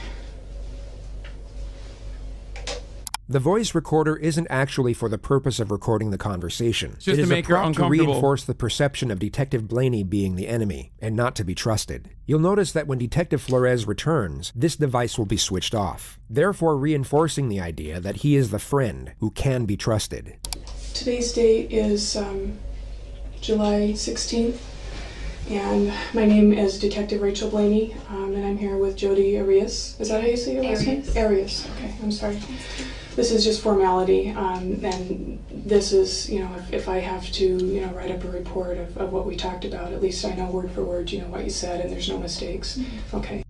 The reason that I wanted to talk with you this morning, there's a couple of reasons actually. Let me say this: it's obvious to me that, you know, you're not our typical suspect. Why? You come from a good home, a good family. Oh my God. Your parents obviously care about you. That was evident, you know, when they talked to him yesterday. It's like you're quite. Probably more intelligent than you were letting on yesterday. And there's no question in my mind or any of the other investigators' mind that you were the person that took Travis's life. But what I need to know, or what I'd like to know, and give you the opportunity to do, is determine whether, you know, you're a cold-blooded, cold-hearted murderer who slaughtered this guy, or are you somebody that got caught up in circumstances and things got out of control? When this hits the news, and it will, it'll go to the media, do you want to be portrayed as that cold-blooded? Bro, did they think that she was supposed to be bad cop because she's a woman or something? Because, like, I feel like she's doing a better job than the other cop already. What the fuck? She's literally a better detective than the other guy. The other guy's like, ugh, come on, admit it. Just admit it. Cold-hearted murderer, because the media loves that. I'm trying to help you out. I'm trying to give you a chance to make things right. You know, show the families that you do have some remorse. But when you continue to deny when it's obvious that that's not the case, you appear to be the cold-blooded killer. And things are going to start moving real fast here for you. This is kind of a pause, you know, before things, you know, start getting heavy. This is your opportunity to help yourself out. We don't need you to tell us anything. I'm doing this for you. It's a matter of, do you want to take control of your situation and paint the picture of who you are? Because you're the only one that knows that. The professional ruthlessness of this investigator is quite astonishing. The demeaning and sarcastic tone she manages to superimpose over straight facts is gripping to witness. You know, was it a matter of, like I said, this guy, Travis, building some sort of, what you thought was some sort of relationship? You know, were you hoping for marriage? Is this something that you were hoping for? Was he leading you down that path? You know, did he take advantage of you?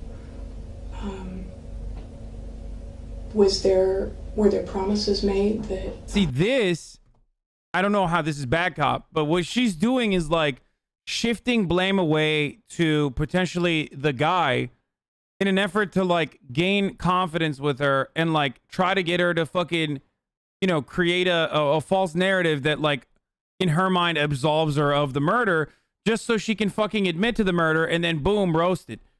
That's actually good. Like that's literally that is a better technique than whatever the fuck the other dude was doing. It was like, come on, just admit it.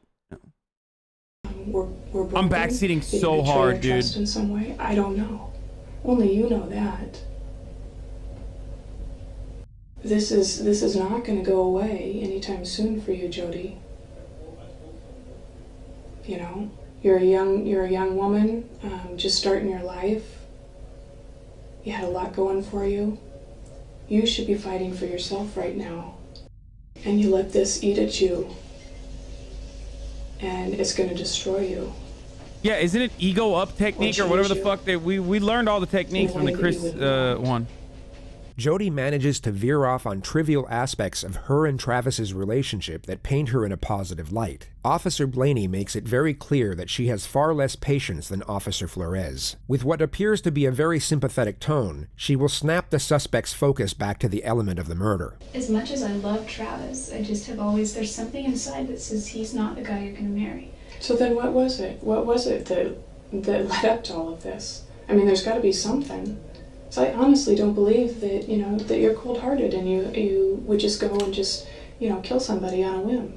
That doesn't fit your profile. So what was it that led up to that? You know, you tell me. You tell them. You tell, you know, Travis's family. I'm just trying to fill in the holes there, you know, and just kind of guessing about the emotions. You know, what was it that would make you, you know, so angry or upset? Once Jodi is forcefully brought back to reality, she all of a sudden has nothing to say. The passive yet disparaging tone of the detective must be a very hard thing for an individual to have to sit there and take, especially someone who has used their fabricated sweet nature to their advantage most of their life in order to avoid these types of situations. And if you're smart, you'll realize that, you know, you're not going to get a whole lot of other chances to do this, probably none. Once the wheels start turning, they move real fast. And you will be out of control then. You know, I'm a spiritual person myself, and I don't think that I would want that, you know, inside of me. I wouldn't want all of the ugliness of the lies inside of me. Take a minute just to think about what I said.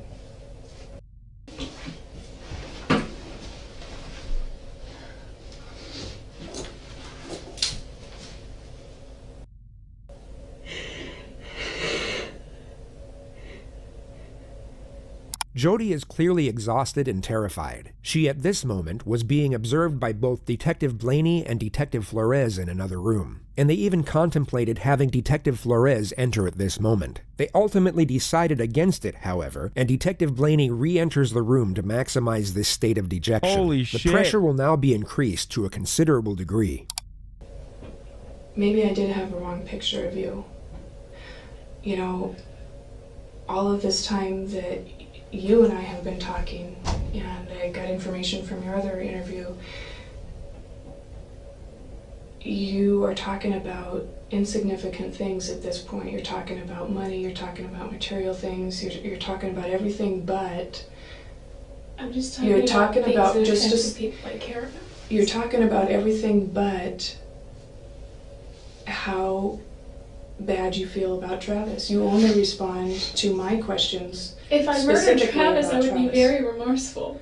I think that I... Bro, she's still going with that. That's last week's Jodi takes, dude. She's still using the, oh, dude, I'd be so sad if I did the murder. Dude, you don't know me. Anyone who knows me knows, like, I'd be so sad if I did a murder. Like, literally. I'm just saying, like, so judging by how I'm not sad, you should know that I didn't do the murder. Also, do you perhaps know about the 10 Commandments? Because the first one is, thou shalt not kill. And guess what? I am Christian. I've gotten the wrong picture of you. I think that, you know, maybe I was wrong. Maybe you are that cold-blooded person that they're trying to portray. And, you know, I'm just really confused. At this point, you know, maybe you're right. Maybe there isn't anything that you can do to help yourself. You know, maybe I was wrong. Maybe you're not as intelligent as I thought you were. Oh, now she's like... Maybe I was wrong. I don't know what else to do for you here, Jodi. I'm kind of at the end of A my bit rope. rude, isn't it? You're not going to get a whole lot of people that are trying to help you out along the way beyond this point. And what I'm hearing is somebody who doesn't give a rip about what happened. I'm hearing somebody that's worried about money, your appearance, everything about you. I don't hear anything about Travis unless you're specifically asked. How do you think that looks? Listen, I don't care so much. No, about... you listen. You are not grasping the reality here, Jodi. You are acting like the person that I Sussy portrayed. little baka that you are. The ugly, cold-blooded murderer. Every time Jodi breaks down, the detective immediately focuses on Travis's family. She makes it abundantly clear that she has absolutely no sympathy for the suspect despite her best efforts. I know Travis's family is struggling with why, and that would be the one thing that would give them closure. They may never like you, but I think that they would be appreciative of why their son's life was taken. I know if it was my child, that's what I would want. And I know that you're not a mother, but all women have those mothering instincts within them. And I think that you can understand that, what I'm saying. Was I off base, Jodi?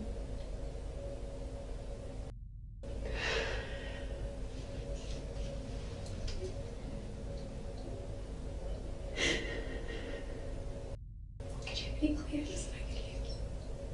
Sure. I understand that you're a very private person. Everybody has said that, and that's glaringly apparent. But all your business is going to be out in the open right now, so there's really nothing to hide from anymore. You know what I mean? And do you think at this point that your pride matters more than Travis's family? Are they going to check the tissue if she actually cried? If there's any nose turds in there? Family's grief? It's called the tissue technique. I'm just saying. Real technique. It's your chance to make at least something right. Even if it's on a small scale, it's a big deal to his folks. This is your opportunity to make right on some of your selfishness. I wasn't angry at Travis. Everyone keeps saying whoever did this was so angry. Then what were you? Another instance of chat will literally say anything. Someone said, if there were actual boogers, I would gladly eat it. I would buy her tissue off of eBay. She's so hot and sweet. Coomer's trying to lick the Kleenex.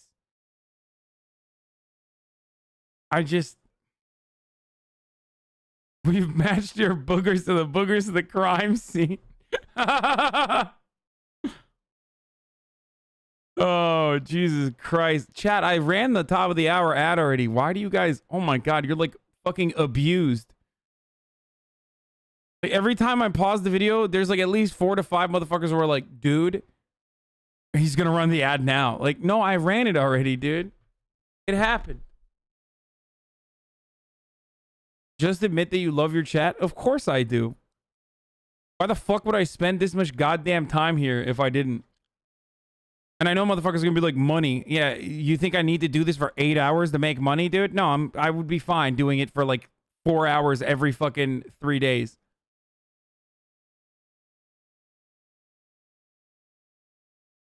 When you said also, I immediately checked the clock. Your segues are fucking with me. Nice! Were you jealous?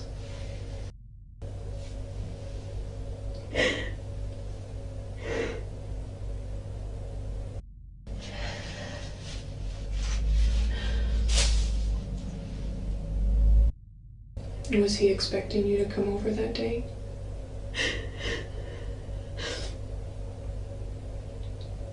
He wanted me to. I told him I wasn't going to. So was it a surprise that you actually showed up? Jodi prepares to set off on another tangent about photography, but gets shut down right away. The detective doesn't allow her thoughts to keep wandering off on something unrelated as a means for attaining a brief distraction from reality. I got pictures of him once shaving, and then he was already weird about that. Well, Jodi, when you say things like that, it's obvious to me that you don't want to do the right thing for the family. You don't want to. Yeah, you're fucking stalling. Yourself. It's obvious to me that you're fucking closure. stalling.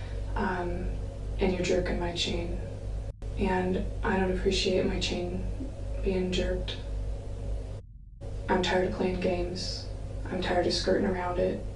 I thought that it would be easier for you to talk to a woman, to say what you need to say to a woman. Sometimes it is.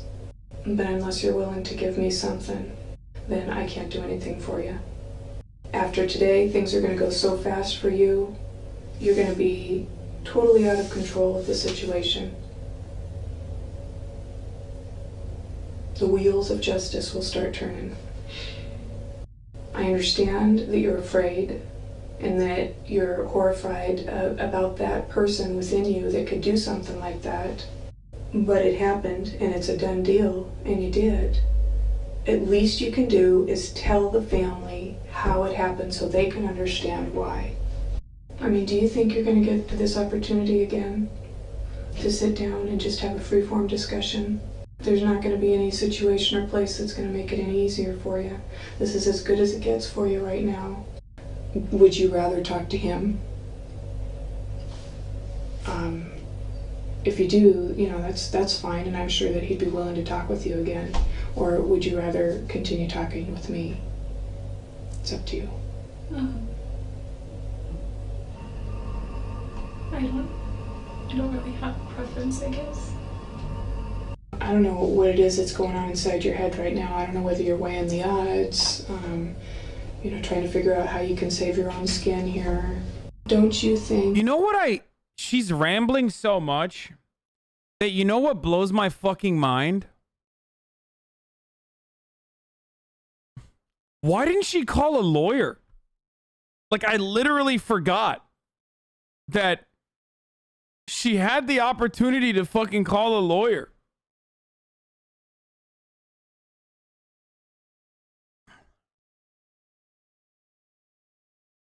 Like the moment that you are a suspect, I mean, anytime you fucking talk to the cops, you need to have a lawyer. Like you straight up, you should have that. But also, having said that, like, why are you helping the murderer out? I mean, it makes no sense. It's so fucking stupid that, like, she's just, like, trying to build this wall between her and the investigators without, like, bringing in a lawyer to the situation who would literally just be like, don't fucking talk to the cops, idiot. And no, it's not ad time. Oh my God, stop, guys. That it's going to make just a little bit of difference inside yourself as far as that closure goes, if you know that the family at least has something. And if you're not going to do that today with me right now, I'm just going to send you back across the street. Because we've been in here for a while. And I don't have, the entire day. I guess my patients are running a little thin. Did I And whip if you think guys you're into a feeling Pavlovian grief response whenever I say also? You think I'm going to do ads? over this whole incident, think about how they feel. For once, think about somebody else. That's crazy. And if you want to talk to Detective Flores as opposed to me, you can do that. Like I said, I thought it would be easier for you to talk to a woman. I kind of do want to talk to him because he has been in contact with with Travis's family a lot. Okay. I don't know if that would make any difference, but I know that he already talks to them on a regular basis. Yeah, and I'm sure that, he has somewhat of a relationship with them. So I'll go see if he's... Yeah, I'm not trying to stall or anything, but I've got to go to the bathroom again. Can we go? Yeah. Oh. Rachel called me and told me that you wanted to talk to me. Are you doing okay? It doesn't matter how I'm doing. It does to me. Thank you, but it doesn't matter. What matters is how his family is doing. I told you yesterday I've been doing this for a long time, and you're absolutely right. The person's family who was hurt, they're obviously hurting. But there's a second family that hurts as well. And in this case, it's your family. The objective of good cop, bad cop seems to have worked. A higher level of trust and rapport seems to now be established. Jodi pours out her emotion as the detective offers a sympathetic and understanding tone. But then something very interesting happens. Once she composes herself, she for some reason requests to see the Literally good cop, simp cop, dude. That's what it is, okay? photos of Travis. This is known as the simp. This is known as the simp method, okay? Where you just simp for the murderer. Not before, but after he was murdered. Many could think she is attempting to gain some sort of depraved satisfaction from seeing them. Yet going off how the rest of this interrogation plays out, it's more likely that she is trying to gather information, or at least confirm something in the photographs, before she amends her new narrative. This is more of a selfish reason. I think it might give me some sense of closure. I know it's kind of morbid. I don't even think I really deserve closure. What is it you want to know about the photos? Do you want to see the room? Do you want to see the bathroom, or do you want to see him, or is it the photos before it happened that you want to see? I think the photos of after everything. I won't show you those. Is there any that you can? No. I can't do that. We had a difficult time identifying who he was by the time we got there. He wasn't the same person. So that's why I don't want to show you photos. The detective attempts to get the dialogue flowing in a subtle manner, yet he's given the silent treatment anytime he poses an incriminating question. Jodi knows exactly what she can and can't say with respect to her own preservation. Her internal self is far more calculated than the naive exterior she continuously portrays. So why were you there that day? She stabbed him 28 times, and I think shot him in the head as well. But I don't know if she's like wanting to see the photos because she's horny, or if she wants to see the photos because if she wants to see the photos because she's what do you call it, like trying to figure out what the crimes are, like what the evidence is, so she can like actually, I mean, he said she wants to see the photos for info, but I don't know. Please tell me. Did you just miss him? Should I be looking for somebody else?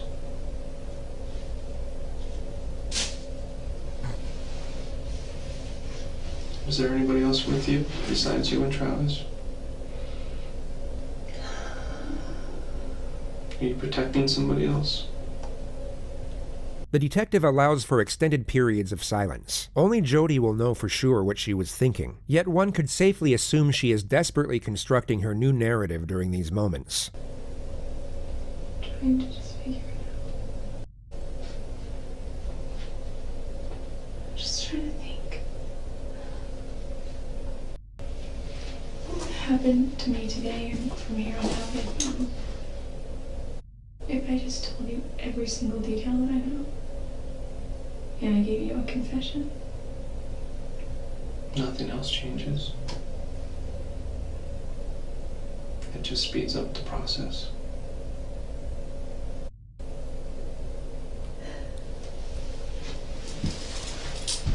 It's all really blurry. It really is blurry. It's all a blur. Can I please see those photos? Why did you throw the camera in the washing machine? We found blood in the downstairs bathroom where somebody had tried to wash their hands. There's blood on the outside of the washing machine. There's little things that give us clues to what you were doing afterward. Everybody says he just leaves his doors open when he's home. Trusts everybody. Wow. Chester would be like, oh, he left his doors open. A typical, he probably wanted to have sex with numerous women, which is why he deserved to be murdered. Have you ever seen the movie The Secret? I don't think so. This was the cue for Jodi's next series of insufferable rambles. The detective valiantly endures this for the next 31 minutes to lower her guard. I used to go to sleep at night and I would hear gunshots. We weren't in a bad neighborhood, but our neighborhood neighbored another neighborhood that wasn't that great, and gunshots scary. And they were, because Salinas is agricultural and there were a lot of fields, and I used to think that there were hunters in the fields with their dogs. They were swinging by and pick up Amy, my roommate. And I wasn't there, I don't think. I was at work or something. I've never been in doubt. I've never been through the temple, but from what I understand, I think that it's such a sacred place, and meditating there and being there will help to give you further insight about where. There were 3 fears. One was handguns, which is one of the reasons I got a gun. There was a CHP here in town that said he would take me out and go target practicing. And I went to the sporting goods store several times to see what he had, and they were all in the $500 or $600 range for the kind that I wanted. So they were too expensive, but then there was this one, it was cheap. Jodi's dialogue eventually winds up on the subject of Travis and how Travis was private about the shower. The detective seizes the moment to catch Jodi off guard. He subtly poses a highly incriminating question. Bro, you think she thinks she can filibuster going to prison? Like, she's like, maybe if I just keep the testimony going for as long as I physically possibly can, like, they'll forget about it. Like, you know, the statute of limitations will run out or something. It's kind of crazy. She's just like... in a jokingly manner. He was very private about the shower. Like, we... Is that why you were taking pictures of him in the shower? No. No. She doesn't deny she was there, only that she wasn't taking the pictures for that particular reason. She doesn't refute what is essentially an accusation, only a part of the context within it. This seems to be the moment where Jodi realizes the holes in her story are... It's over. GG's. Good job. She has to admit... Finally, this detective simp with the simp method finally hit a fucking good one, dude. Holy shit. She was at least at the scene of the crime, and will now start to scramble her thoughts to garner the most self-preserving storyline. Trying to get back at him. No.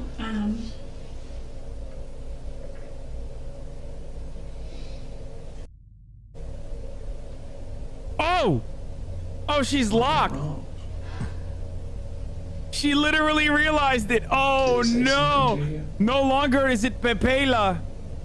She does know. What did you do? Oh shit, dude. She literally thought she was on a fucking date or something, dude. I don't believe you planned it. Jodi. Please. I can't. Why not? Did someone catch you there? Someone not expecting you to be there?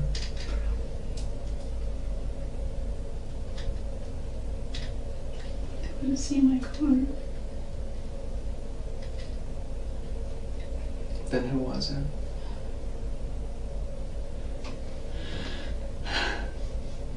I don't know their names. Listen, I can tell you. I can tell you everything that I know or that I remember. Okay. What do you remember? Is there any way I can see those pictures?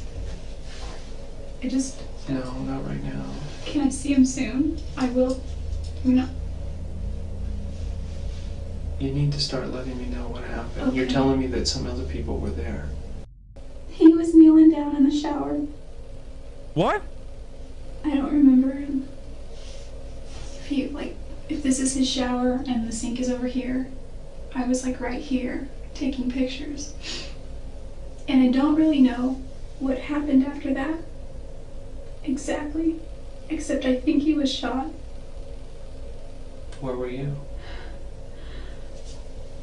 If this is his shower, and he's sitting here, I was like, well, if this is his shower, and he's sitting here, I was like right here on my knees, and his bathtub is right here, and I was taking him here, and I was just going through the pictures, and I heard this loud ring.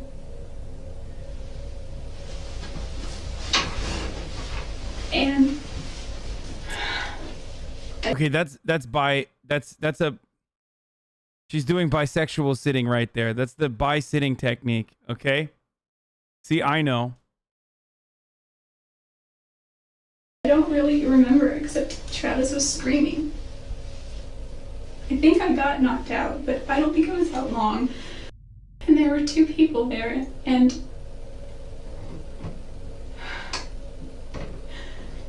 What'd you say?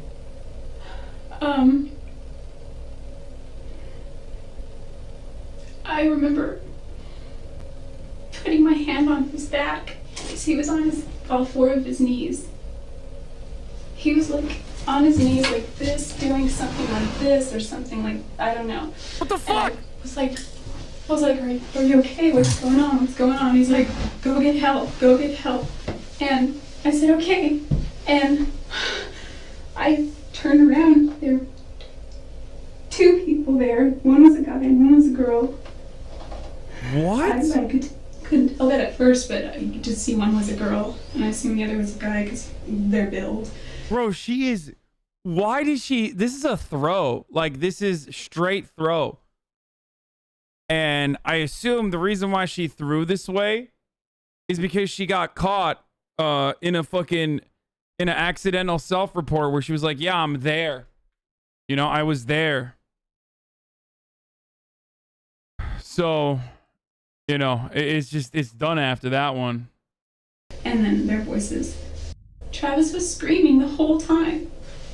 He wasn't screaming like a girl. He was just like he was in pain, like he was like shocked, like, oh, you know. What happened, Jodi? What? What did you see? No, Robert Frost had a poem about this, actually, where, you know, he talked about the road less traveled, right? Like two roads converging. You know, it's like famous. It's just, so that's why, you know, there were two other people there that murdered my boyfriend. I took it out like a little bitch. I ran. He was still like conscious and still alive, and But you just left them there. no, I ran into the closet, and he stopped me, and he didn't touch me. He was just held the gun to my head, and he was like, "You don't go anywhere." And he told after he told the other girl to finish it, I didn't see. He told me to stay there and not to move. And where was that, in the closet?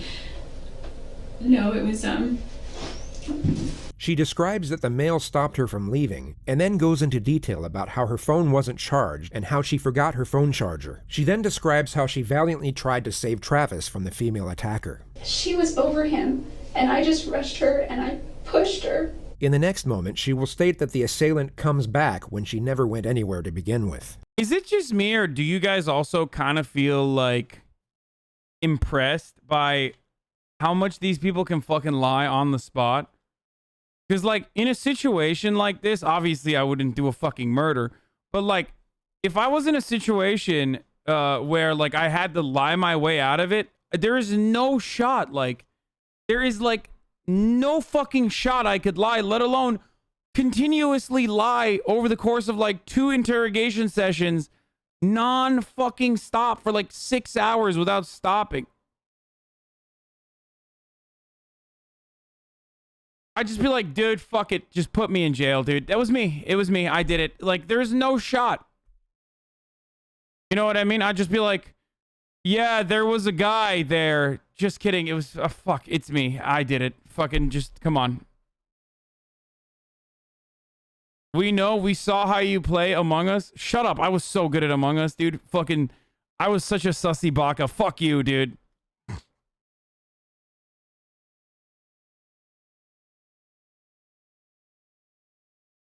Actually, I literally would say, just vote for me. I would get angry and say, just vote for me all the time.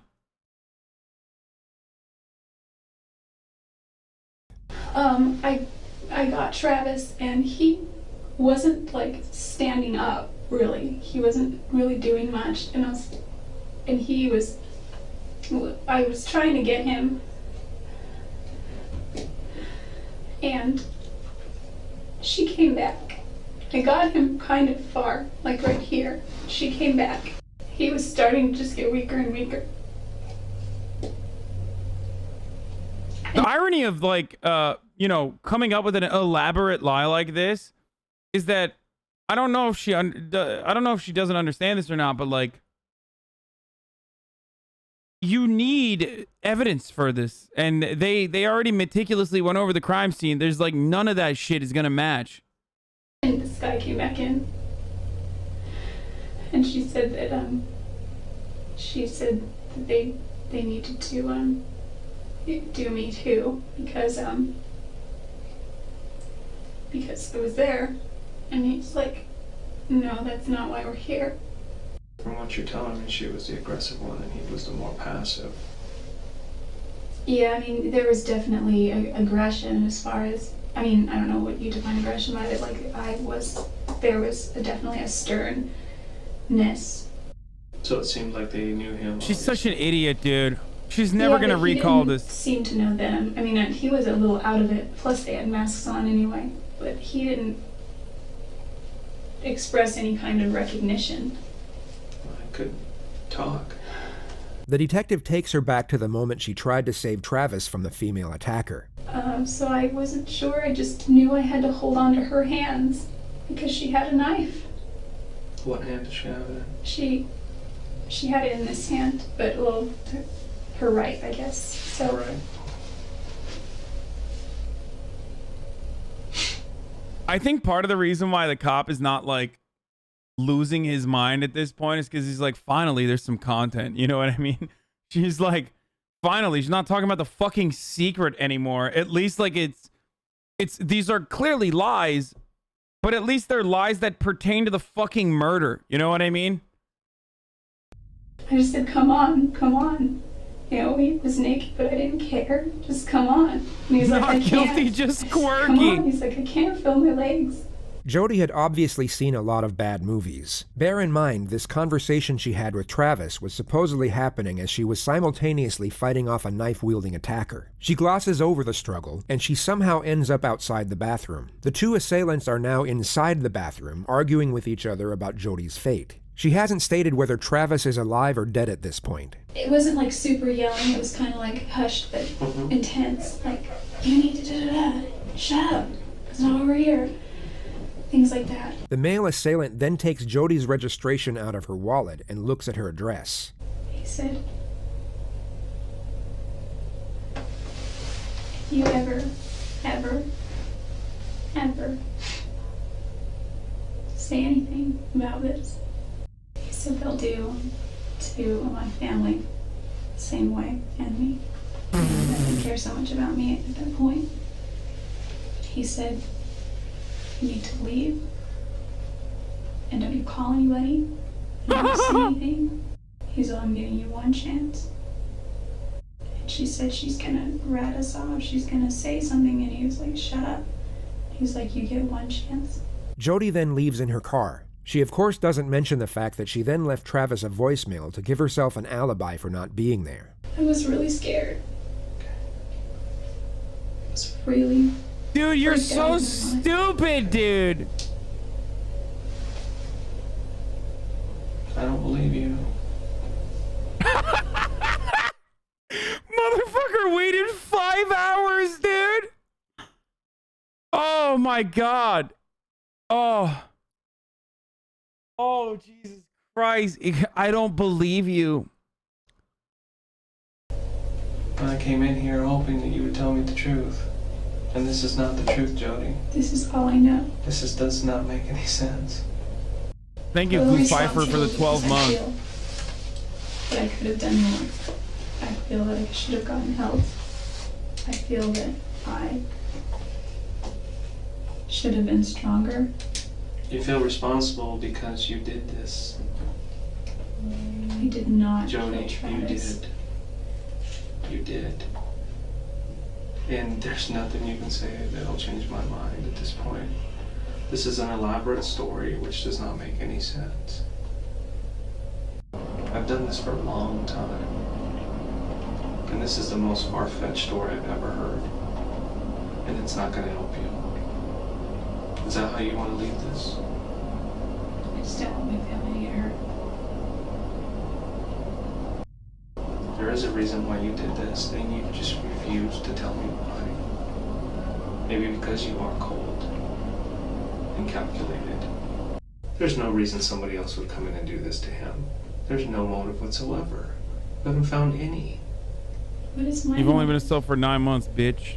Jealousy, anger, fear, if you're being alone, angry at him for not keeping you in his life. I don't know. That's why I'm trying to figure it out. There are so many motives with you.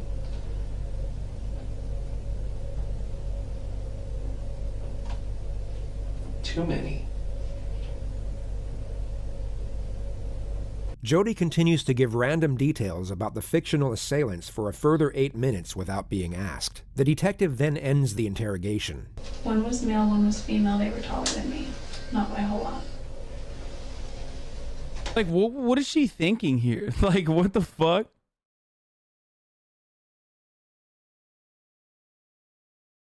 What is she thinking? Why is she still going? Are you ready to go back? Yeah, I guess I'd still like to say something to his family, but I don't think I have anything that could bring them comfort. Okay. Maybe I could write them a letter. Even as the detective is leaving the room, Jodi attempts to add further credibility to the new narrative and gives more details of the two attackers. I could give you the So best many description. inconsistencies that I don't even want to deal with right now. Okay, I just don't want my family to get hurt. Okay. Dude, he's like butthurt, dude.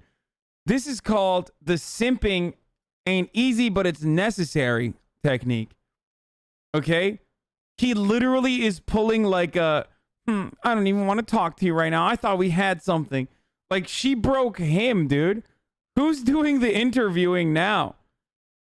This is literally like the nice guy's IG account right here. He's like, you fucking slut whore. You fucking slut whore, bitch. You just don't want to be with a gentleman like me. That's what's going on here. My man literally is just like, he just got cop zoned. You know what I'm talking about, chat, where like guys, nice guys, like the nice guy IG account will be like, will show like fucking DMs from like nice guys who are like, hey, what's up, milady? And then they won't, like, the lady won't respond, and they're like, "You're a fucking whore." Like, that's kind of what he's doing right now.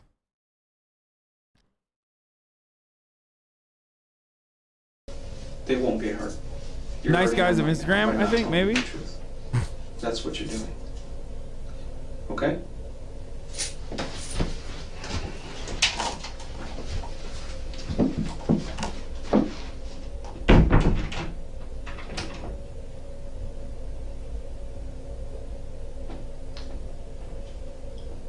He's like, Detective Blaney comes back with it's like, why wouldn't you murder me like you murdered your boyfriend? What the fuck? All you want to do is murder Travis and not me. pen and paper Standing 3 right minutes here. later. She was curious to see what Jodi would write to Travis's family. It ended up being a self-serving and whimsical paragraph about how sorry she was that she couldn't save Travis. The family were never given the letter. Jodi completely dissects and carefully examines the ham and cheese sandwich before she eats any of it, and as you've probably guessed by now, continues to behave in a rather Why is she unusual doing manner. that?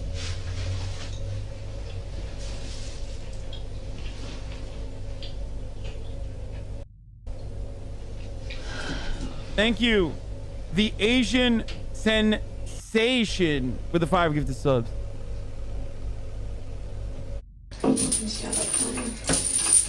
Okay, you ready to go?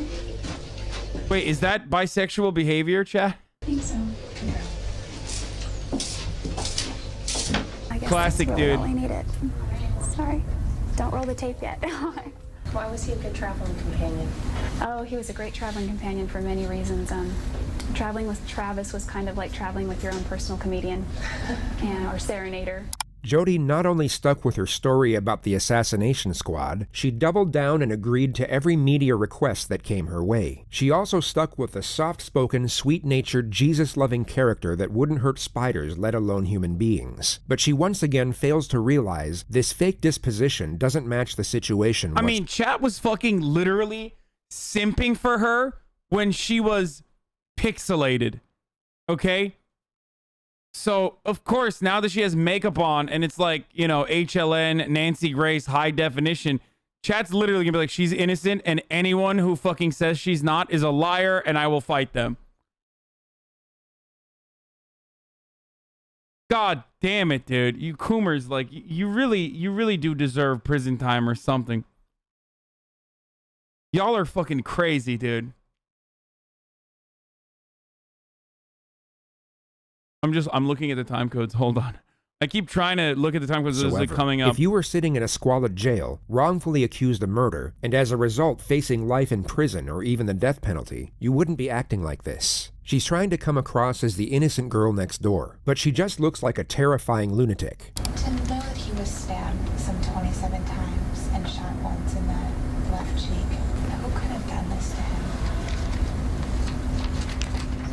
I don't know. Who do you think killed him? I have no idea. Jodi, you're pretty calm sitting here. How are you managing to stay so calm? Through my faith and through the knowledge of my own innocence. That's the only thing. I would be shaking in my boots right now if I had to answer to God for such a heinous crime. Jodi Arias killed. Oh, fuck. She got bangs, dude. God damn it, dude. Luckily, they're like half bangs. Like, it's not full bangs, okay? Travis Alexander. There is no question about it. This is Jodi's defense team, and what you just saw was the very beginning of their opening statement on the first day of her trial. The date is January 2nd, 2013. Exactly 4 years, 6 months, and 2 days after Travis was murdered. The $1 million question is what would have forced her to do it. What? They must have figured the assassination story wouldn't go down well with a jury, especially when confronted with the many steps Jodi took to get away with the murder. So the narrative has now changed for a third time, and the defense have to come up with a plausible explanation for Jodi's trail of deception. The hole she had dug herself into was exceptionally deep, and her attorneys are now crafting the rope to pull her out. Jodi did not always tell the truth about what happened that night. She was scared.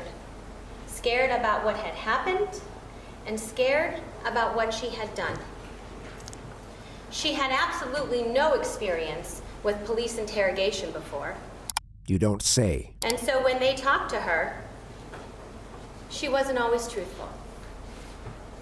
Her fear...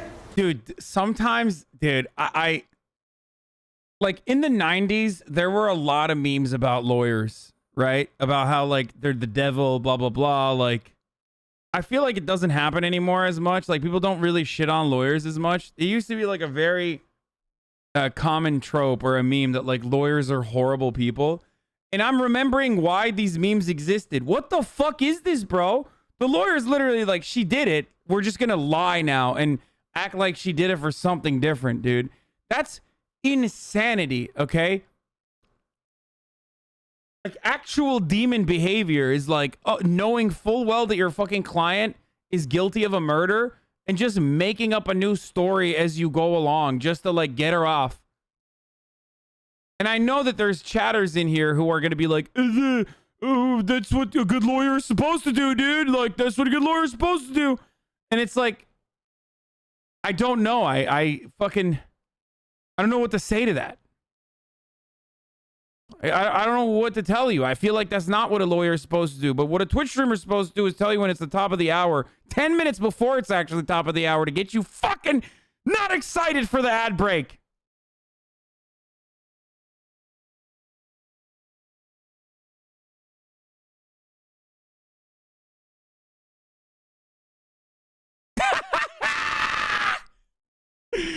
Oh, it's time for a 60-second ad break again, dude.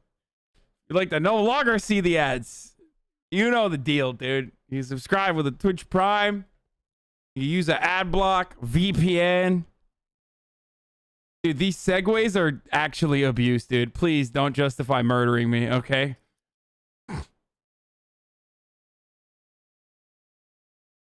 I fucking got you, dude. That was a good ass segue, dude. God damn, dude. Here's the 1 minute ad break now. Do you even like streaming anymore? I think you just show up to do segues.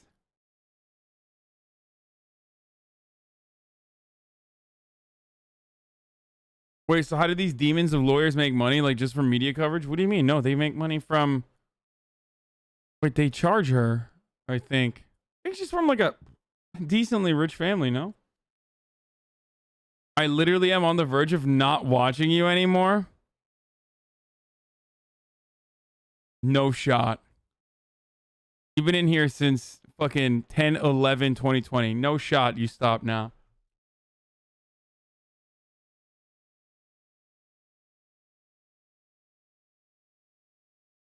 Your segues are longer than the ads? Yeah, I know, dude.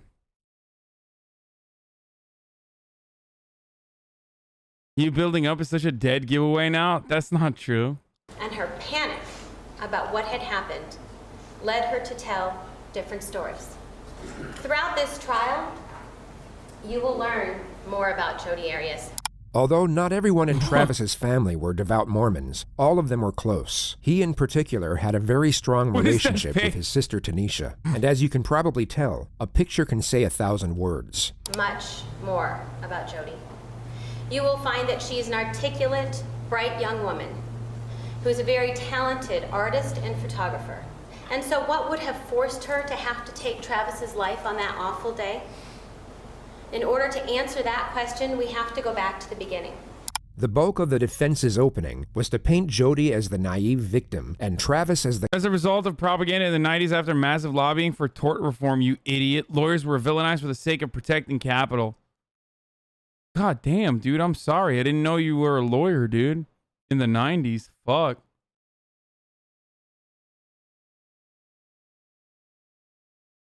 I mean, I'm watching lawyers be demons right now, dude.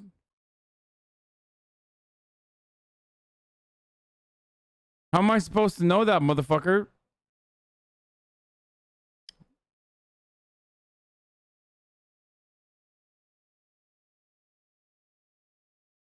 The calculated villain. Being a temple member and an executive director... For the record, for the people who are saying, it's her right to a fair trial or whatever.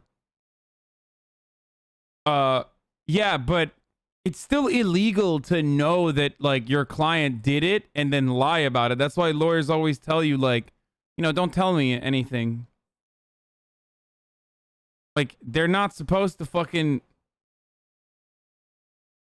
No, it's not. Wait, it's not illegal, but like, isn't it? Wait, is it?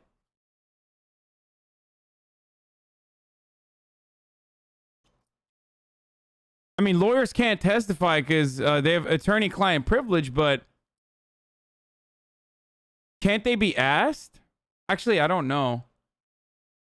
It's illegal for them to allow you to perjure yourself?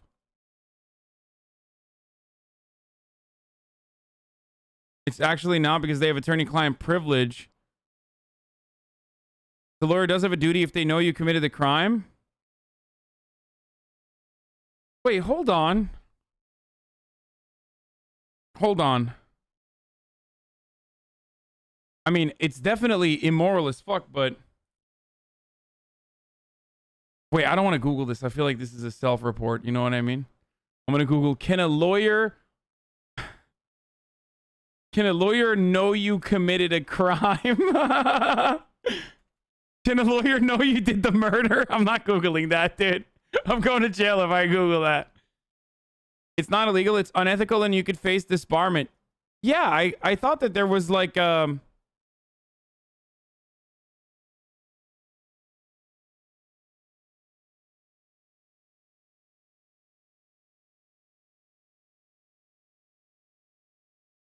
If the client tells the attorney about the location of a missing witness or victim or a key piece of tangible evidence, the attorney sometimes will need to disclose that information. If a lawyer knows what a witness plans to commit perjury or has committed perjury, they will have a duty to disclose information to the court.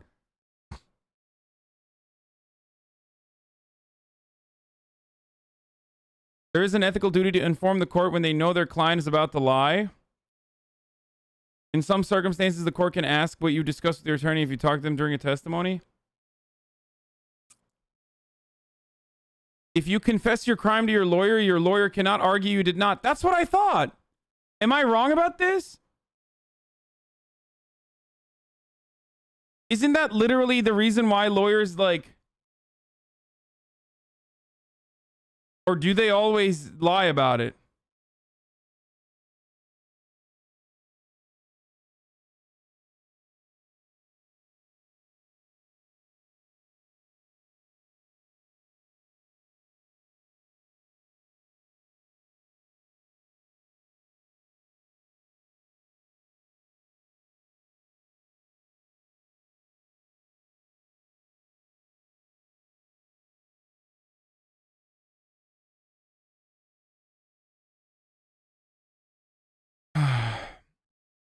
Okay, armchair lawyer, you can trust me.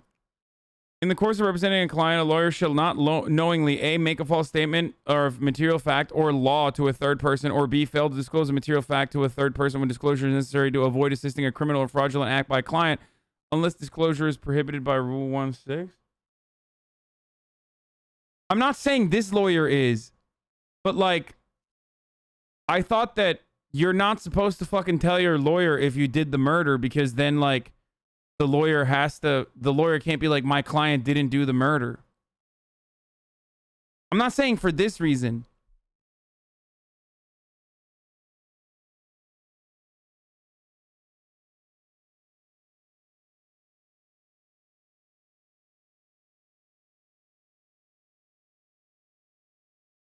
There are multiple ethics classes you have to take in law school. Moral and ethics are two different things. Ethically, you are obliged to represent your client, but you can sidebar and alert the court to what you know and provide reasons to why you can't represent someone, but it causes a lot of issues.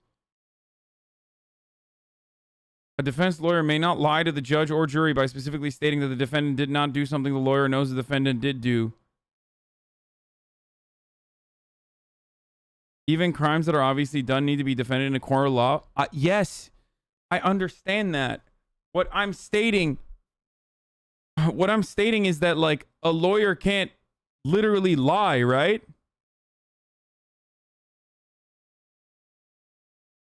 Lawyers can perjure themselves, or let you perjure yourself. That's the rule. So if you tell, it's a problem. Yeah.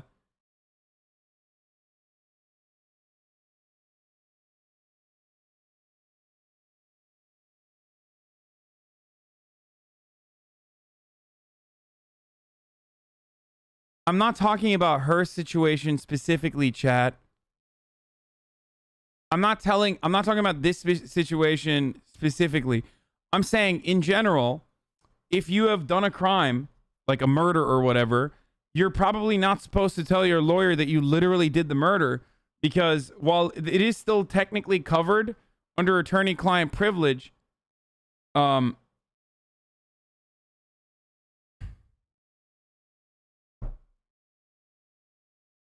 your lawyer would advise you to tell them the entire truth that you wish to portray. The more you lie to your attorney, the harder it is for them to defend you. Google it. If you get in trouble, I'll testify to say it was for educational reasons. I'm not going to Google it, dude. I'm scared now. Director of prepaid legal, outward appearances would be very important to Travis.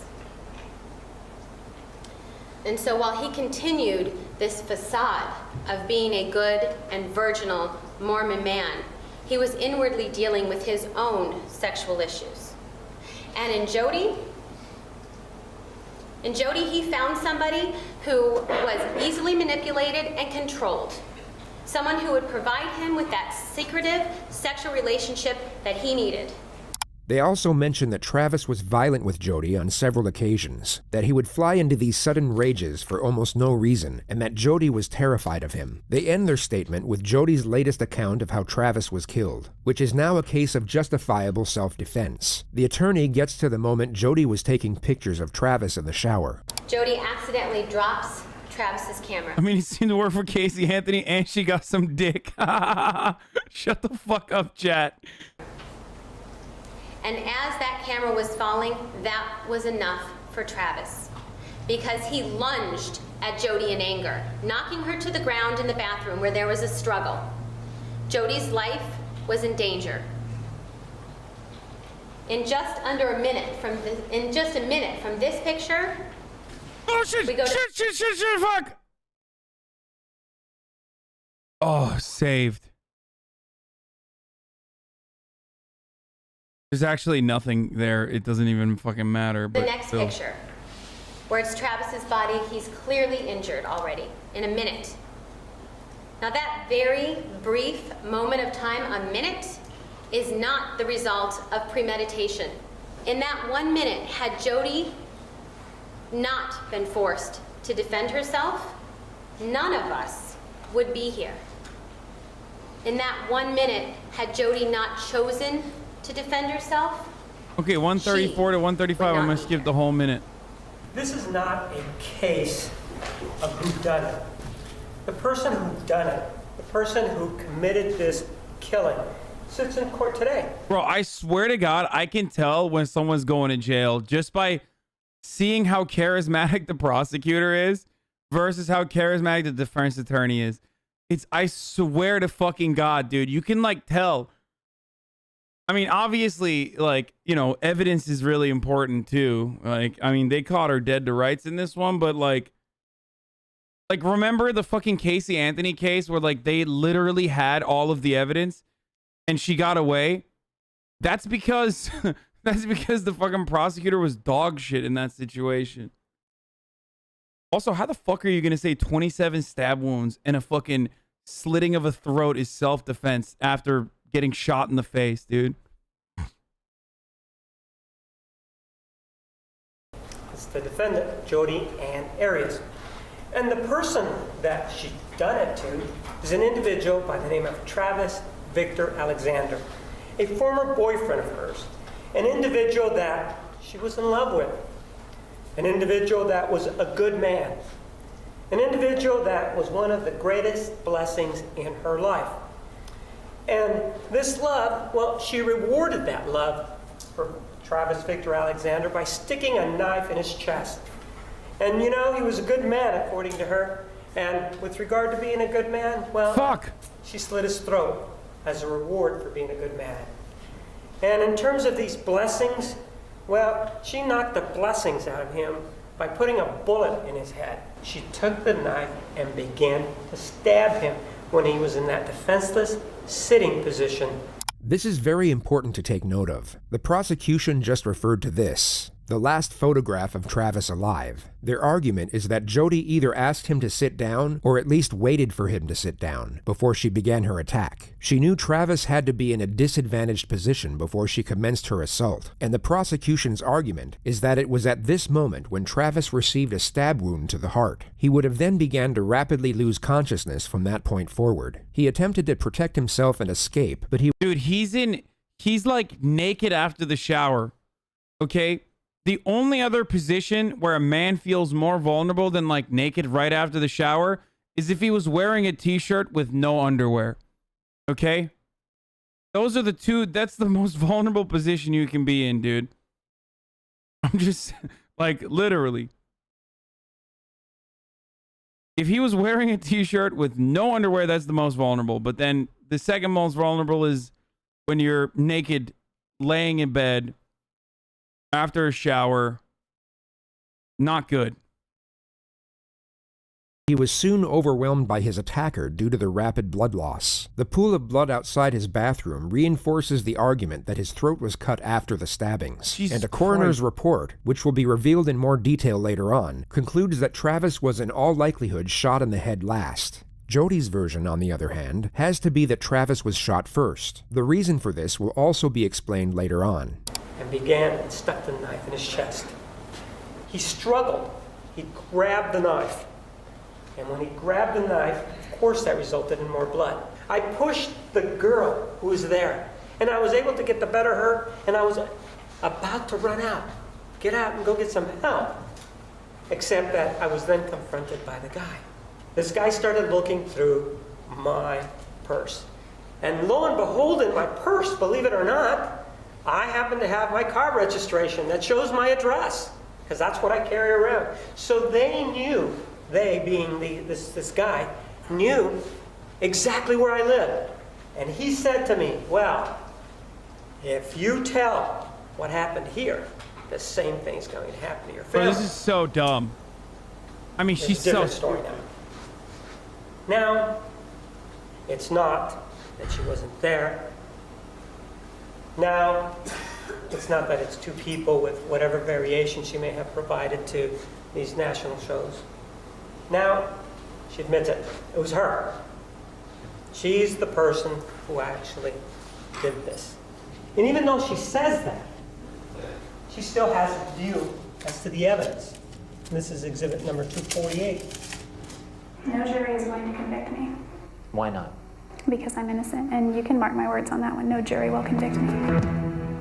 I also ask that you mark her words while you're marking the guilty verdict for her premeditated killing of Travis Alexander. Jodi spent 18 days on the stand. When she knew what questions were coming, and when completely uncontested, she was very much in her element. She was able to respond to the questions instinctively, and her dialogue came out in a confident and natural manner. You could tell she had each and every one of her responses planned to. Dude, you literally called a black woman a Nazi today because of what she said about rap music? Dude, literally fucking spamming it. Spamming it right now. Dude, one, I don't know who the fuck is black and who the fuck is not black. Why the fuck am I supposed to know that? Two, the argument that they made straight up is the same exact fucking argument that Nazis make about art. And three, the black woman was the person who fucking compared rap music to minstrel forms of art. When I was talking about like rap music being the personal experiences of fucking black people or whoever the fuck is singing the rap music. Also, fuck you, dude. I mean, seriously, fuck you, dude. Here, is that what you wanted? There you go, dude. Here, you got fucking banned now. God damn, dude.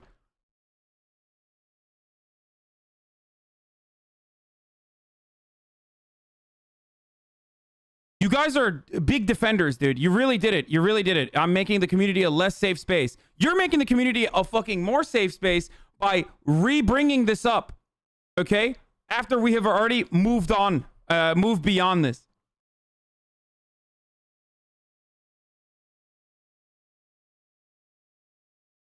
What a fucking idiot, dude. Yo, thank you for your defense, dude. You really exposed me for the racist I am and showed everybody how non-racist or anti-racist you are. God damn, dude. Could have just ignored the comment, you know? How about fuck you? How about I didn't ignore the comment? And how about you fuck yourself? You could have just literally not typed that in the chat, but you chose to because you know I'll fucking read it. Let's keep going. A T, and had considerable faith that her manipulative prowess would ultimately save her. I don't know why, but they were Spider-Man, and... At this point in the trial, the defense had already detailed how Travis was physically abusive, sexually overbearing, and a deep-seated pedophile. Jodi stated that she caught him on his computer looking at images of children, and that Travis had even asked her to wear Spider-Man underwear during sex. The next segment is Jodi's supposed theory as to why Travis had such a request. I do know, however, that the year prior, there's a child he was close with that really liked Spider-Man. I don't know if that had anything to do with it, but he was very much into Spider-Man. This is the reason why she never left Travis after finding out about his pedophilic urges. I was under the impression that when he was able to sleep with a woman as opposed to fantasizing about a child, he felt like more normal as a man. So also I had seen prior to this incident many beautiful qualities about him and good qualities about him and things that were attractive about him. And I believed that this incident was a negative part of himself that he didn't want to foster or that he was fighting or struggling against, and that he ultimately wanted to eradicate. So just to clarify what she actually said, her understanding and support of nature was the reason she stayed in a relationship with an unashamed pedophile. She kept it a complete secret, hoping he would change, all the while he was being physically and emotionally abusive on a regular basis. She's tearing down his character, but trying to do so in a subtle manner. She gives off the impression that she's holding back on his detraction to preserve some of his reputation, when she's actually trying to destroy it as much as she possibly can. This is Jodi's version of events that led up to the killing in her own words. It's important to note that when you rehearse something in your head repeatedly, it can be as though it actually happened. And as we know, Jodi had nothing but time on her hands for the last 4.5 years. The clip will begin at the moment she dropped Travis's camera. It slipped. It was kind of like, the best I could describe it, like when you go to catch a football but it bounces and you kind of fumble it a little, because it didn't slip and just drop. It slipped and I tried to catch it and it kind of bounced a little and then fell on the ground and bounced and rolled onto the tile. It fell first on the mat, then it rolled right onto the tile. The mat isn't very big, it's just kind of right outside the shower. At that point, he got very angry and he stepped out of the shower. He lifted me up from the crouch position with enough force that my feet came off the ground momentarily, and he body slammed me on the tile. At that point, I rolled and I ran down the hallway. I ran into the closet. I slammed the door. I start running. If you are looking at the diagram, it would be on the left side of the seat. I began running that way with my initial intent to probably run out this door. I instead went for the gun. According to Jodi, a gun was hidden above the shelves in Travis's closet. She had discovered it a month earlier while cleaning. I grabbed the gun. Right about then, Travis was opening the door. I grabbed it. I ran out into the bathroom. He ran, I believe, straight toward the door as well. At that point, I had run out of the bathroom, and I turned, and I just wanted him to stop, so I pointed the gun at him, hoping that that would just make him halt. And it didn't. Instead, he lunged at me right around the time that the gun went off, and I didn't mean for it to go off. This is why her version has to be that Travis was shot first. According to her, it was all an accident. There was no intention to actually kill, and Travis's death was the unintended result of his own senseless aggression. So you might be wondering how she can explain the 27 stab wounds and the laceration to his throat. We fell with pretty good force down in the corner, near 15, but not quite that close. It was kind of near the sink, kind of, sort of that area. And he fell kind of on top of me, but to my right. Bro, there's literally no defense of like stabbing someone 27 times and then shooting them and then slitting their fucking throat like 28 times. Like, there's just nothing. There's no. And also, you made up a lie. Like, if he was a pedophile, why'd you make up a lie that like 2 people were trying to murder him? Like, there is anyone who entertains this is only doing so because they're simping. Straight up. There is no other way that anyone could fucking entertain this story.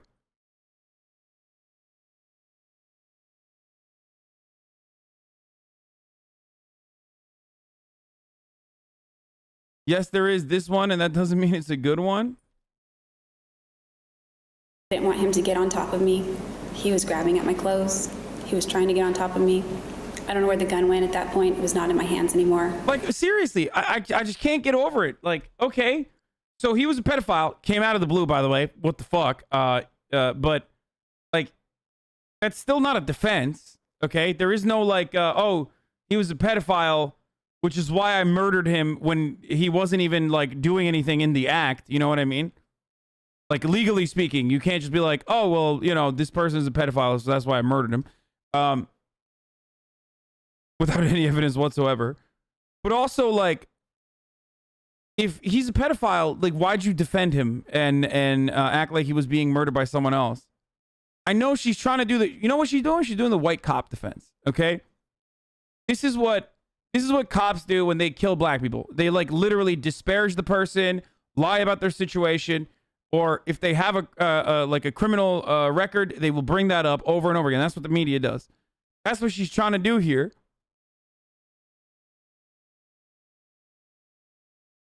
But it still doesn't make sense. It got knocked out of my hands, or if I dropped it, what? I broke away from him, and as soon as the moment I broke away, that's when he threatened my life. Just to be clear on what Jodi is talking about, after she accidentally shot Travis in the head, he wrestled her to the floor, but she then managed to break away, at which point he screamed the words, "I'll fucking kill you, bitch." I'd have no clear memories after that. At all. Things began to get really foggy after the gun went off. So there it is, her explanation as to why she slit the throat and continued stabbing the man she had no intention of killing is that she can't remember. The trauma of the situation caused complete memory loss, but she's able to detail how terrified she was right before her recollection goes blank. It's hard to describe the fear. It was like mortal terror. It really was. When he was trying to get on top of me, I thought he was, and then he threatened my life. I really thought he had intentions to kill me. So I don't remember any specifics of what happened right after that point. This is her explanation as to why she never called the police once she came to her senses, and also why she went to such lengths in order to cover up her involvement. I didn't want people to know the kinds of things that were going on in our relationship. I felt that if I told police Travis attacked me, I would have to give explanation as to why he attacked me. And if I gave explanation as to why, I would have to go back through the different incidents that we'd gone through and how those things didn't really begin until after I walked in on him. I believe they were related, and I didn't ever want to go there. So it was all convoluted, and I thought that by saying that would open the door. Bro, there are some real fucking freaks out there, dude. Remember, chat, she fucking murdered this dude. Is like totally fucking lying about it without even, she's not even like, doesn't have a shred of remorse. Like, she's so calm describing this action that like is traumatizing for 99.9% of the people on this planet. She's just like, yeah, I just didn't want to do it. I blacked out. Oops. Oh, wait. Before we fucking forget, she literally drove after she fucking murdered him, drove to another boyfriend's house and fucked him too. Oh my God. I forgot about that. No, not an ad. Stop.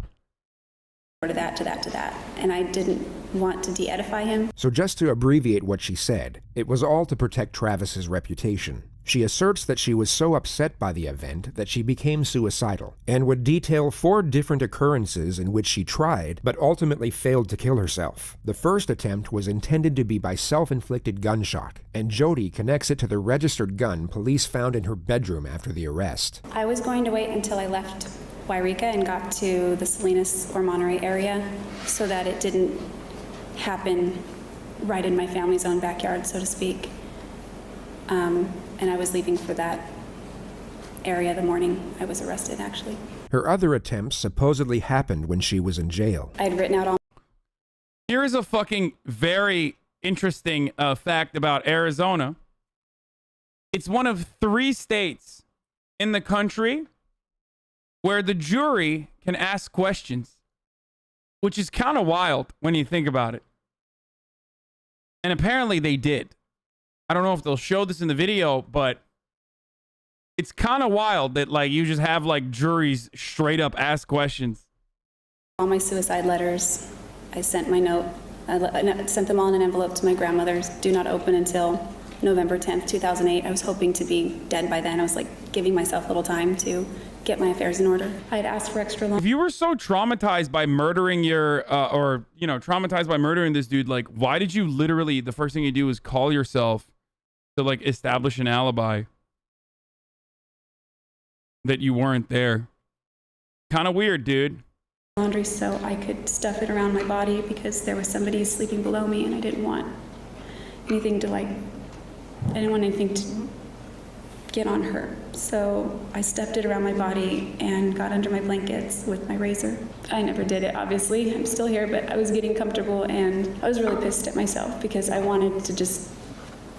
just wanted to be done. The final strategy from the defense is to portray self-blame from the defendant. It's a subtle ploy to make it seem as though she's not even trying to appear innocent, and thus give credibility to everything she had stated up to this point. Have you forgiven yourself for not finding another way out of the situation you found yourself in on June 4th? No, I think that if I had just left before any of that happened, I have a million regrets. I mean, I was scared of him and I reacted, but I still... Right equals win. I will always regret everything about that. Do you blame yourself for not taking some other alternative measures? Yes. I think maybe if I had handled the gun properly and I meant to just point it at him. I thought it would stop him. And maybe he wouldn't have gotten as angry as he did. Maybe he wouldn't have threatened to kill me. I don't know. Ma'am, you remember having a conversation with Detective Flores of the Mesa Police Department back on July 15th of 2008? Yes. And this was the day that you were arrested, right? Yes. What's fascinating about this prosecutor's approach is that the vast majority of his cross-examination doesn't even challenge Jodi's new storyline. He simply asks specific questions within it. He puts a microscope under certain elements and lets the absurdity of it all speak for itself. And during that time, you told him something, and let's take a look at it right now. Okay. I think you can help us. I would love to help you in any way that I can. Okay. That's not true, is it? I don't know. I guess it depends on what help means. Yes or no? Were you there to help him? I don't know. Were you there to tell the truth? No. That wasn't the truth, was it? That you were there to help him, was it? No, that was not the truth. You'll notice that Jodi has a hard time agreeing to details that actually conform to her own narrative. The tone of the prosecutor puts her on the defensive, and she tries her best to avoid agreeing with what he's saying, even though the actual context of his dialogue correlates with her own defense. And in fact, you were there for a different purpose. You were there so that he wouldn't get the truth, right? No, I was there against my will. There's nothing that the detective ever did to get you to say whatever it was that you said at the first interview, right? Not that I recall. Dude, this guy is a fucking demon, but GG's on this dude because I think he was disbarred for sexually harassing female law clerks in his office. And also, I think he was accused of leaking the identity of an Arias juror. Well, again, we're with the memory issue. Ma'am, are you having problems remembering what happened back on July 15th of 2008? No. So he didn't do anything then, right? Anything what? What are we talking about, ma'am? Are you again having problems understanding what's going on? Your Honor, if she can't understand his questions, that's... Overruled. You may answer. I don't understand his question. Ma'am, the detective didn't do anything during the interview to cause you to lie, right? No. So with this interview, you then started to talk about whether or not you had been in Arizona, right? Yes. You said no, you hadn't been in Arizona. Good one, right? dude. That's right. That's an absolute lie, right? Yes. And the reason that you didn't want to admit to being in Arizona is because you knew that you had killed Travis Alexander, right? Yes. Ma'am, after that interview, you then had another chance to have a conversation with Detective Flores the next day, right? Yes. And again, it was a voluntary conversation, wasn't it? Yes. And it was the same situation as the day before, right? He sat down, he asked you questions, right? Yes. That's when you changed your story, didn't you? Yes. Because you did not want any consequences with regard to the killing of Travis Alexander, right? I wasn't concerned about consequences at that point. That wasn't my goal. So, Well, was your goal to go to prison? not a physical prison on Earth, no. I was trying to kill myself, I think. Ma'am, you've said that many times, that you tried to kill yourself, right? In court. I don't know that many, but I've recounted a time that I did. You've said it more than 3, 4, 5 times, right? Perhaps. It's very interesting to see. Drew's about to be like, wow. You're not being very understanding of someone with suicidal ideation, sweaty. Canceled. Prosecutor, you're fucking canceled, dog. Which questions she tries to avoid, or which statements she outright refuses to concur with. Her suicidal tendencies were such a huge part of her own testimony, yet she just can't bring herself to agree with what was a very straightforward question from the prosecutor. The amount of times she spoke about suicide should be of no concern, unless, of course, she had an agenda behind it. When a specific topic such as this gets brought up, she all of a sudden becomes highly cautious in how she responds. Cross-examination on the actual killing started on day 39. At this moment, Jodi has already explained that she dropped the camera, was body slammed by Travis, rolled away, and had just ran into the closet to get the gun. So then you just said that you were going over to the closet area to get the gun, right? The corner. The corner, right? And as you are in that corner, he's coming in through the door, right? Yes. But man, this is a very small closet, isn't it?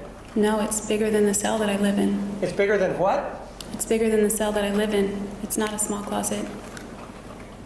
Ma'am, we don't want to know where you live in. Do you understand that?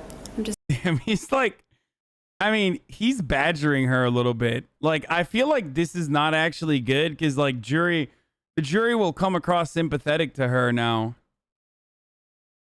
Actually, you just hate Jodi because she's a woman coded, is woman, and has mental health issues, Mormon. Just using that as reference, it's not small. You understand? Did I ask you where you were living? No. We're clear, right? We do not want to know where you're living right now. You understand that? Okay, sorry.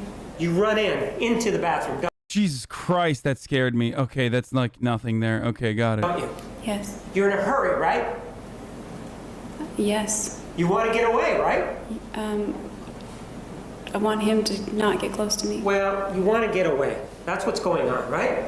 I want him to not get near me. That's what's going on. And so what you do then is, according to you, is you then go in here and then you pivot, right? Or turn around. Yes. You have the gun. Which hand do you have the gun in? Both. So you have it out like this with both hands outstretched? Yes. Correct? Yes. And so you have the gun outstretched and he's still not there yet, right? He's still in the closet. He's coming out the door as I turn. So he's at the door now, right? And according to you, he is on you when you shoot him, right? Not quite on me. I think the gun went off and then he impacted me right shortly after that. And in fact, according to your testimony on direct, he falls on top of you, right? He lunges at me like a linebacker. Jodi used this linebacker analogy a number of times throughout the trial. The prosecutor now asked, I bet that's fucking coached. Like, Where did that come from, dude? That seems so fucking memorized and coached, dude. Like, oh yeah, he lunged at me like a linebacker. Like a linebacker. Asked her to give a visual example. It appeared to have no real tactical purpose, but it was certainly a welcome and somewhat comical distraction for the viewers at home amid the graphic testimony. As he was No, just show me. That's what I'm asking you to do, not talk. Show me. Show me the linebacker pose. He got down and... Well, show me the linebacker pose. That's what I'm asking for you to do. Okay. He went like that, and he turned his head and grabbed my waist. Just like that, correct? Pretty much. And he grabbed your waist, right? I can't say it's just like that, but that's what I remember. Well, no, just I want, without talking, just show me the... Okay, this dude is being like extra short with her, dude. He shushed her. He said, shh, shush. Pose. He got down like that. Like that? Yeah. All right, go ahead and have a seat then. After he came at you, ma'am, and that happened, did you go down? She's a murderer? Yeah, I know. I'm just saying. I'm thinking about it from the point of view of like the jury. This guy's taking a lot of liberties with his cross-examination here, because like he's really playing with fire, dude. If they fucking, I mean, reasonable doubt is all they need, right? So like you should be making this as airtight as possible. And if you start making her look sympathetic by badgering her over and over again, like, I don't know, dude. We both went down. And he's still not dead, right? Definitely not. He's very angry. He's very angry, and this is seconds afterwards, right? Yes. Is he on all fours now? He's on the side of me, grabbing at my clothes and grabbing at me.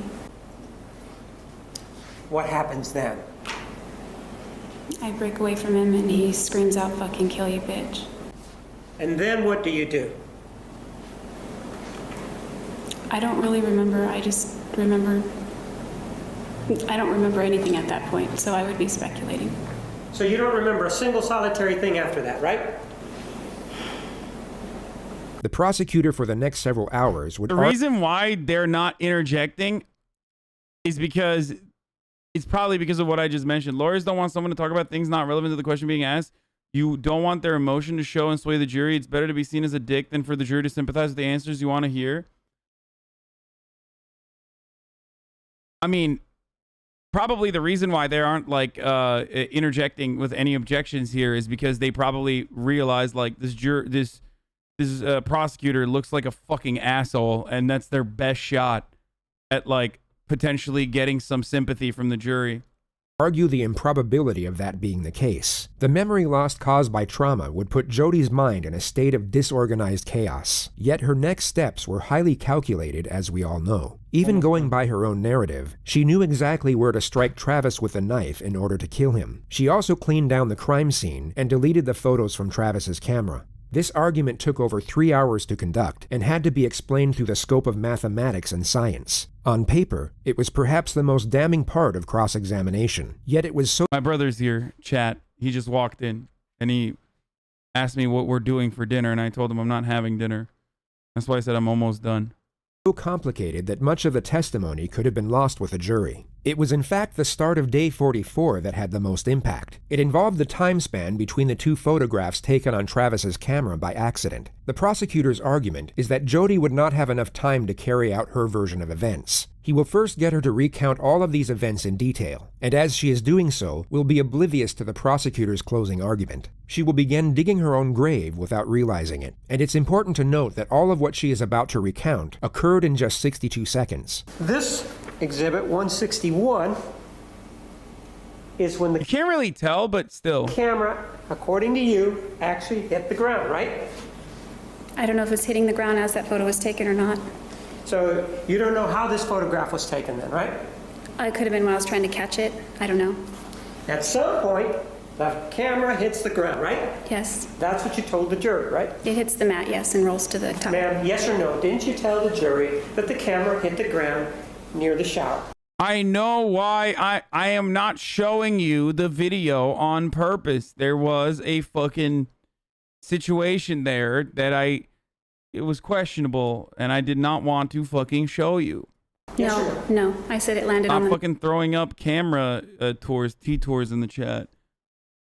If you keep hitting the pause button, it's gonna get stuck that way. This Is that dude has near been the shower? workshopping this joke for the past hour and a half, dude. Finally, I read it out loud. Are you happy?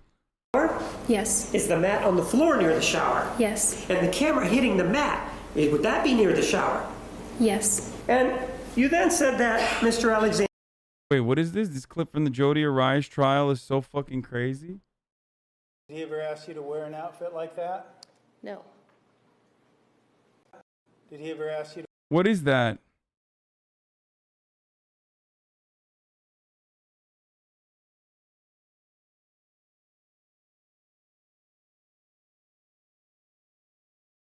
Did he ever ask you to wear an outfit like that? No. Did he ever use phrases? You puts me on another planet. You are the ultimate slut in bed. No wonder I blow enormous loads every time. I want to send one down your throat. That you're the ultimate slut in bed? No. And did he talk to you about blowing enormous loads every time? No.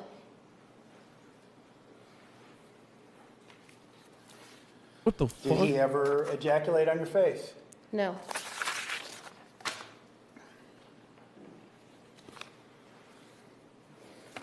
Did he ever call you a whore, No. a slut, No. a three-hole wonder? No. A three-holed wonder? Dude, that's fun. Dude, what is happening here, dude? What does that even mean? What's a three-holed wonder? Oh, her asshole, her pussy, and her mouth. Oh, Jesus Christ, that's... It was stuff Jodi alleged Travis said and wanted to do to her. Did he ever tell you how he wanted to tie you to a tree and, quote, put it in your ass? No. Must have had a different relationship that he did with Miss. Wait, so that was the defense's defense, was that, like, he was a bit of a sex pest. Not a bit, but, like, actually a sex pest, right? Like, he was kinky as fuck. And that... No, it means bowling ball. Three-holed wonder. Why the fuck is sex talked about in the court? The fuck kind of respect and discipline is that? Guys, they're trying to get her. They're trying to get her out of going to jail for life, dude. What the fuck? It's a trial, dude. You know they show him naked. Like, that's how it works. They also show him murdered.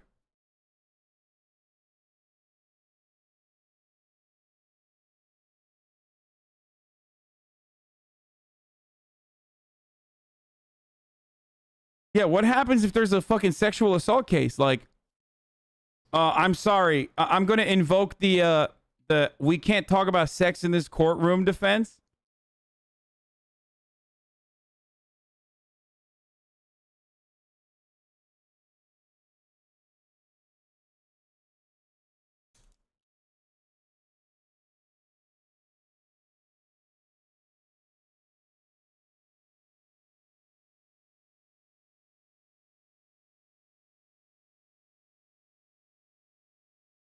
I think they're trying to show he was abusive as well. I kind of think he was, but it doesn't. No, he was not fucking.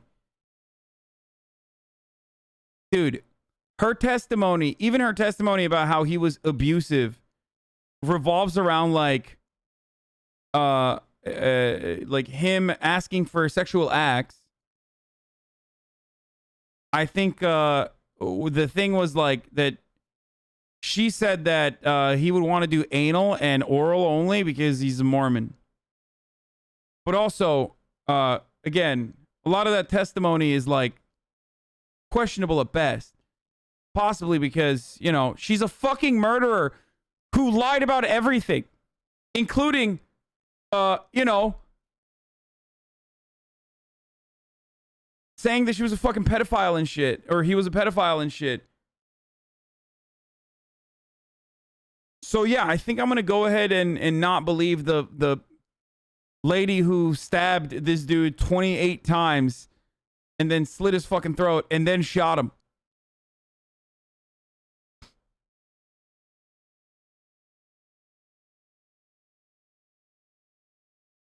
Alexander became very upset, right? Yes. And that's what started this whole thing out, because he sort of stepped out of the shower. Oh, and then she went and drove to have sex with her ex-boyfriend. Like immediately after. After trying to establish an alibi for herself. Wow. And then came after you, right? He picked me up. That's coming after you, isn't it? And according to you, those movements culminated or continued when he grabbed you and put you down on the ground, right? Yes. And as a result of that, you said that you bumped your head or hit your head, right? Yes. And maybe it knocked the wind out of you, right? Yes. And that you were in fear at that point, right? Yes, very much. And you were able to fight him off so that you could get away, right? I rolled. You roll away and you begin to run down the hallway, right? Yes. And then you went into the closet, right? Correct. According to you, that's where you went and obtained the gun, right? Yes. When you went into the bathroom, you were able to turn around, if you will, and now you had the gun in your hands, right? That's what you told us, right? Yes. And that's when he was coming at you in this linebacker pose, right? Around that time, yes. And that's when you shot him in the face, right? Yeah, that's when the gun went off. So then, according to you, he fell on top of you, right? It was kind of on top, but maybe more to the right. I don't know. It wasn't directly on top of me. I was trying to prevent him from getting on top of me. And that's when the memory issue started, correct? Right? I'd say that. Actually, ma'am, the way you describe that, it's impossible for the killing to have happened in that manner, isn't it? Objection, argumentative. No, that's just according to you. You'll notice that Jodi evades the majority of the questions in this next segment. She starts to realize the argument put forward is making complete sense, and will at all costs avoid saying yes to most of the points laid out for her. It's as though she knows a fundamental part of her storyline is about to be exposed. We know that there's some action that is going on at 5:31. Hold on. It's coming. It's coming. It's coming. It's coming. 14, right? Something's going on, right? Yes. We also know This is that just the regular. Exhibit 162 is 5:32:16, which is a minute and 2 seconds later, correct? Correct. So you've now shot him. You've told us that the fog is rolling in and that you have no memory. You still don't know where the knife is, do you? I don't remember a lot from that period. It could be. Right, but you told us before that period even that you didn't know where the knife was. Do you remember just telling me that? Today, as I sit here, I don't remember where the knife was. On June 4th, I might have remembered where it was. Do you remember in cross-examination that I asked you if you knew where the knife was on June 4th, and you said, no, I don't remember where the knife was. And so as you shot Mr. Alexander, you by necessity then have to go look for the knife, don't you? Damn, bro, he's getting into it, Well, dude. you didn't have the knife in your hand when you shot him. Did you? Sustained. Did you have the knife in your hand when you shot him? Objection, argumentative. It's the same question. Overruled. No, I did not. So that means that if you didn't have the knife in your hand, you needed to go get it from somewhere, right? I guess. I don't know. No. There's no guessing here now. If you didn't have it in your hand and you just shot him and you rolled away, right? Objection, argumentative. Sustained. You do then agree that if you didn't know where the knife was, and Mr. Alexander didn't have... By the way, this is why your fucking lawyers will oftentimes, tell you not to testify, like not to go on the, not to get cross-examined. Not to testify, sorry. Not to get, cross-examined.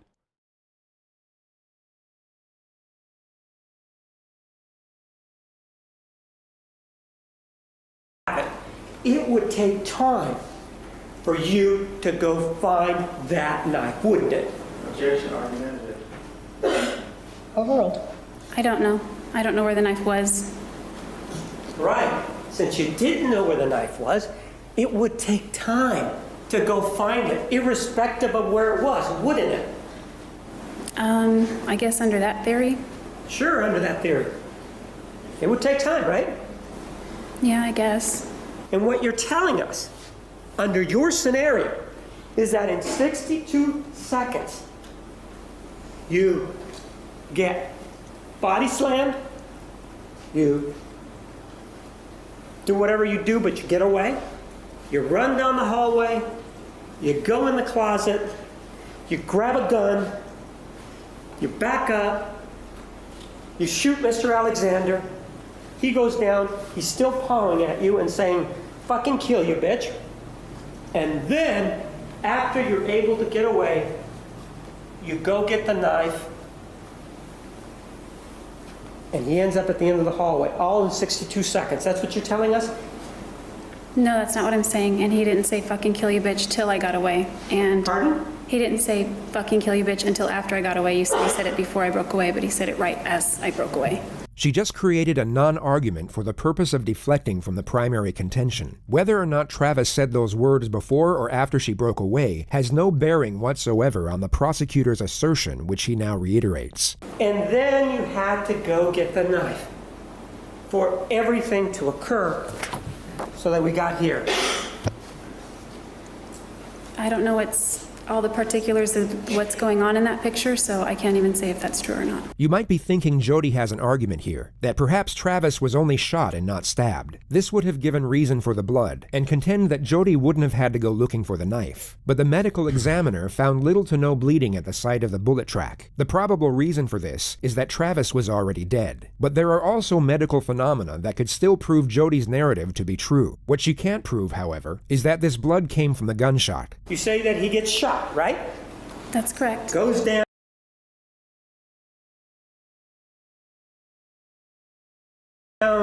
And you describe for us that he's pawing at you, and then you're able to sort of stand up, fucking kill you, bitch, and then the fog rolls in, right? No, then I have no memory. The fog was already there. The fog was already there. And did you or did you not have the knife with you? I did not. And you obtained it at some other point when you can't tell us, right? It would appear that way, yes. You say it would appear that way. Let's be clear, there wasn't anybody else there, right? That's correct. And you did stand up at some point. You remember telling us that, right? I believe I did. And when you stood up, he was still on the ground, right? I don't recall looking back. Pardon? I don't recall looking back. So you were, even though he's still a threat to you, according to you, and he's just threatened your life, you turn your back on the threat? Yeah, I'm trying to get away. This was the time she stated verbatim, the fog was already there. Yet when she feels threatened by a question, she all of a sudden has a vivid recollection. The element of the time span between the two photographs goes on for another 45 minutes. I mean, there's like so many holes in this story, dude. It like doesn't fucking matter. You know what I mean? Like I feel like they're having an argument over they're having an argument over semantics at this point on an issue that is like super fucking clear cut.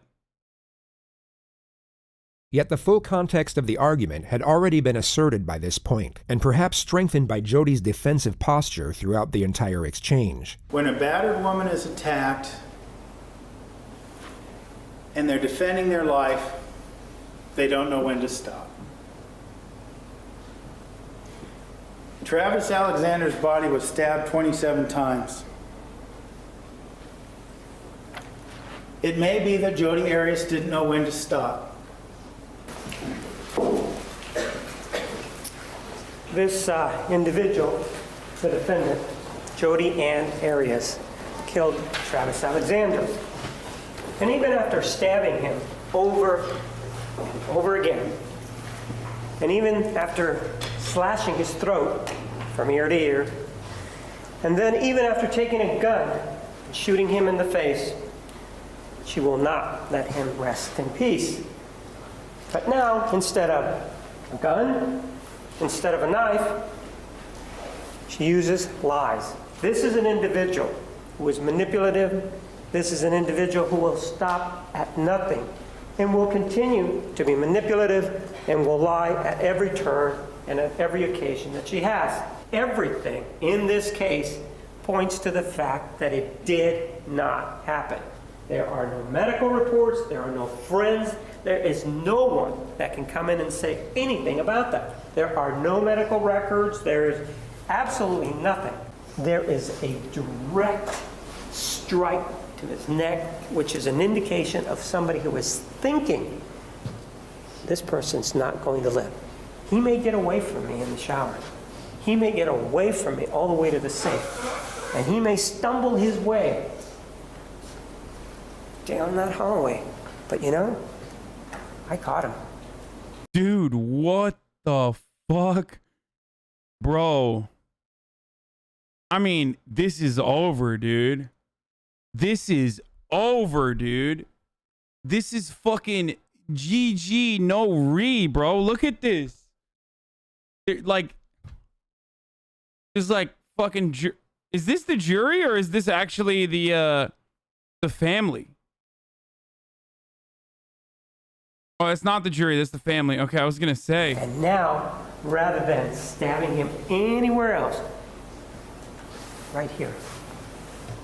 So it's a very... Oh, it is the family. Yeah, that's her sister. That's his sister. The other thing that she did is that she created a lie that really involves behavior that is a hot button kind of topic.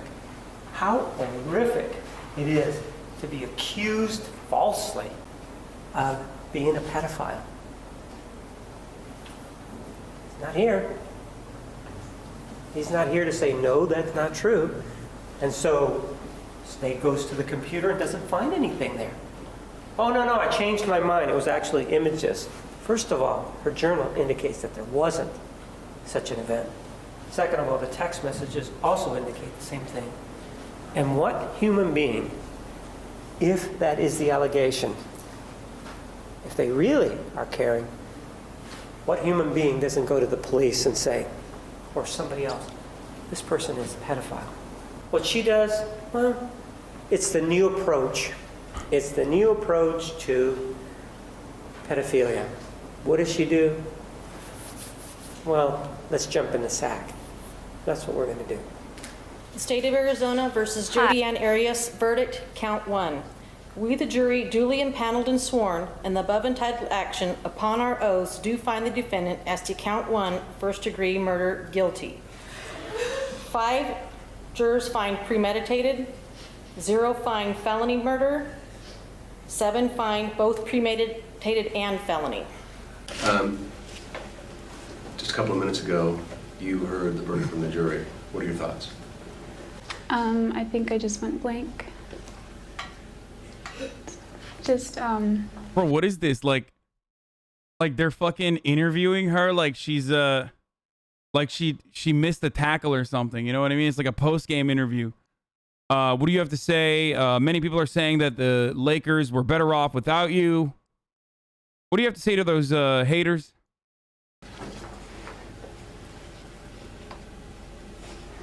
I don't know. I just feel overwhelmed. I think I just need to take it a day at a time. Did you avoid eye contact with Travis's family while you were in there, or did you make eye contact, and what are your thoughts on that? I typically avoided eye contact. Travis comes from a family where they all sort of look a lot alike, so when I see their faces, I see Travis, and I see the man that abused me, and I don't want to look at that. Well, the worst outcome for me would be natural life. I would much rather die a lot sooner than later. Longevity runs in my family, and I don't want to spend the rest of my natural life in one place. So you're saying you actually prefer getting the death penalty to being in prison for life? Yes. Jodi changed her mind about wanting to die. Again, during her plea to save her life, she... The YouTube video. This guy, this is like the shortest I've ever heard this narrator on any of the... Like, He literally was just annoyed with her the entire time. The narrative popped off on this one. He's just like, she changed her mind again. Originally, she wanted to die, but she no longer wanted to die. Okay, dude. Like, yeah, she was lying about her suicidal thoughts. Like, that was He was a lie. sure to mention all the charitable work she decided to take part in after being charged with first-degree murder. A few months before trial, and by that I mean jury selection, my hair was past my waist, and I donated it. Additionally, I've designed a t-shirt. What the fuck? Bro, that's awesome, dude. Yo, what is this defense, dude? She's such a freak. This is the t-shirt, of which 100% of the proceeds go to support nonprofit organizations, which also assist other victims of domestic violence. Bro, are you fucking kidding me? Bro, his lawyer's like, this was dumb. This guy, even he's like, dude, you're going to jail, dude. You fucking... Who wants murder hair, like, for real, bro?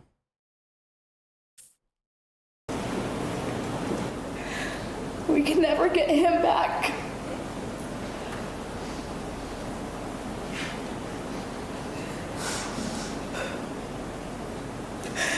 We are so grateful for our wonderful brother, and we feel so lucky and blessed for the time we had with Travis, however short-lived.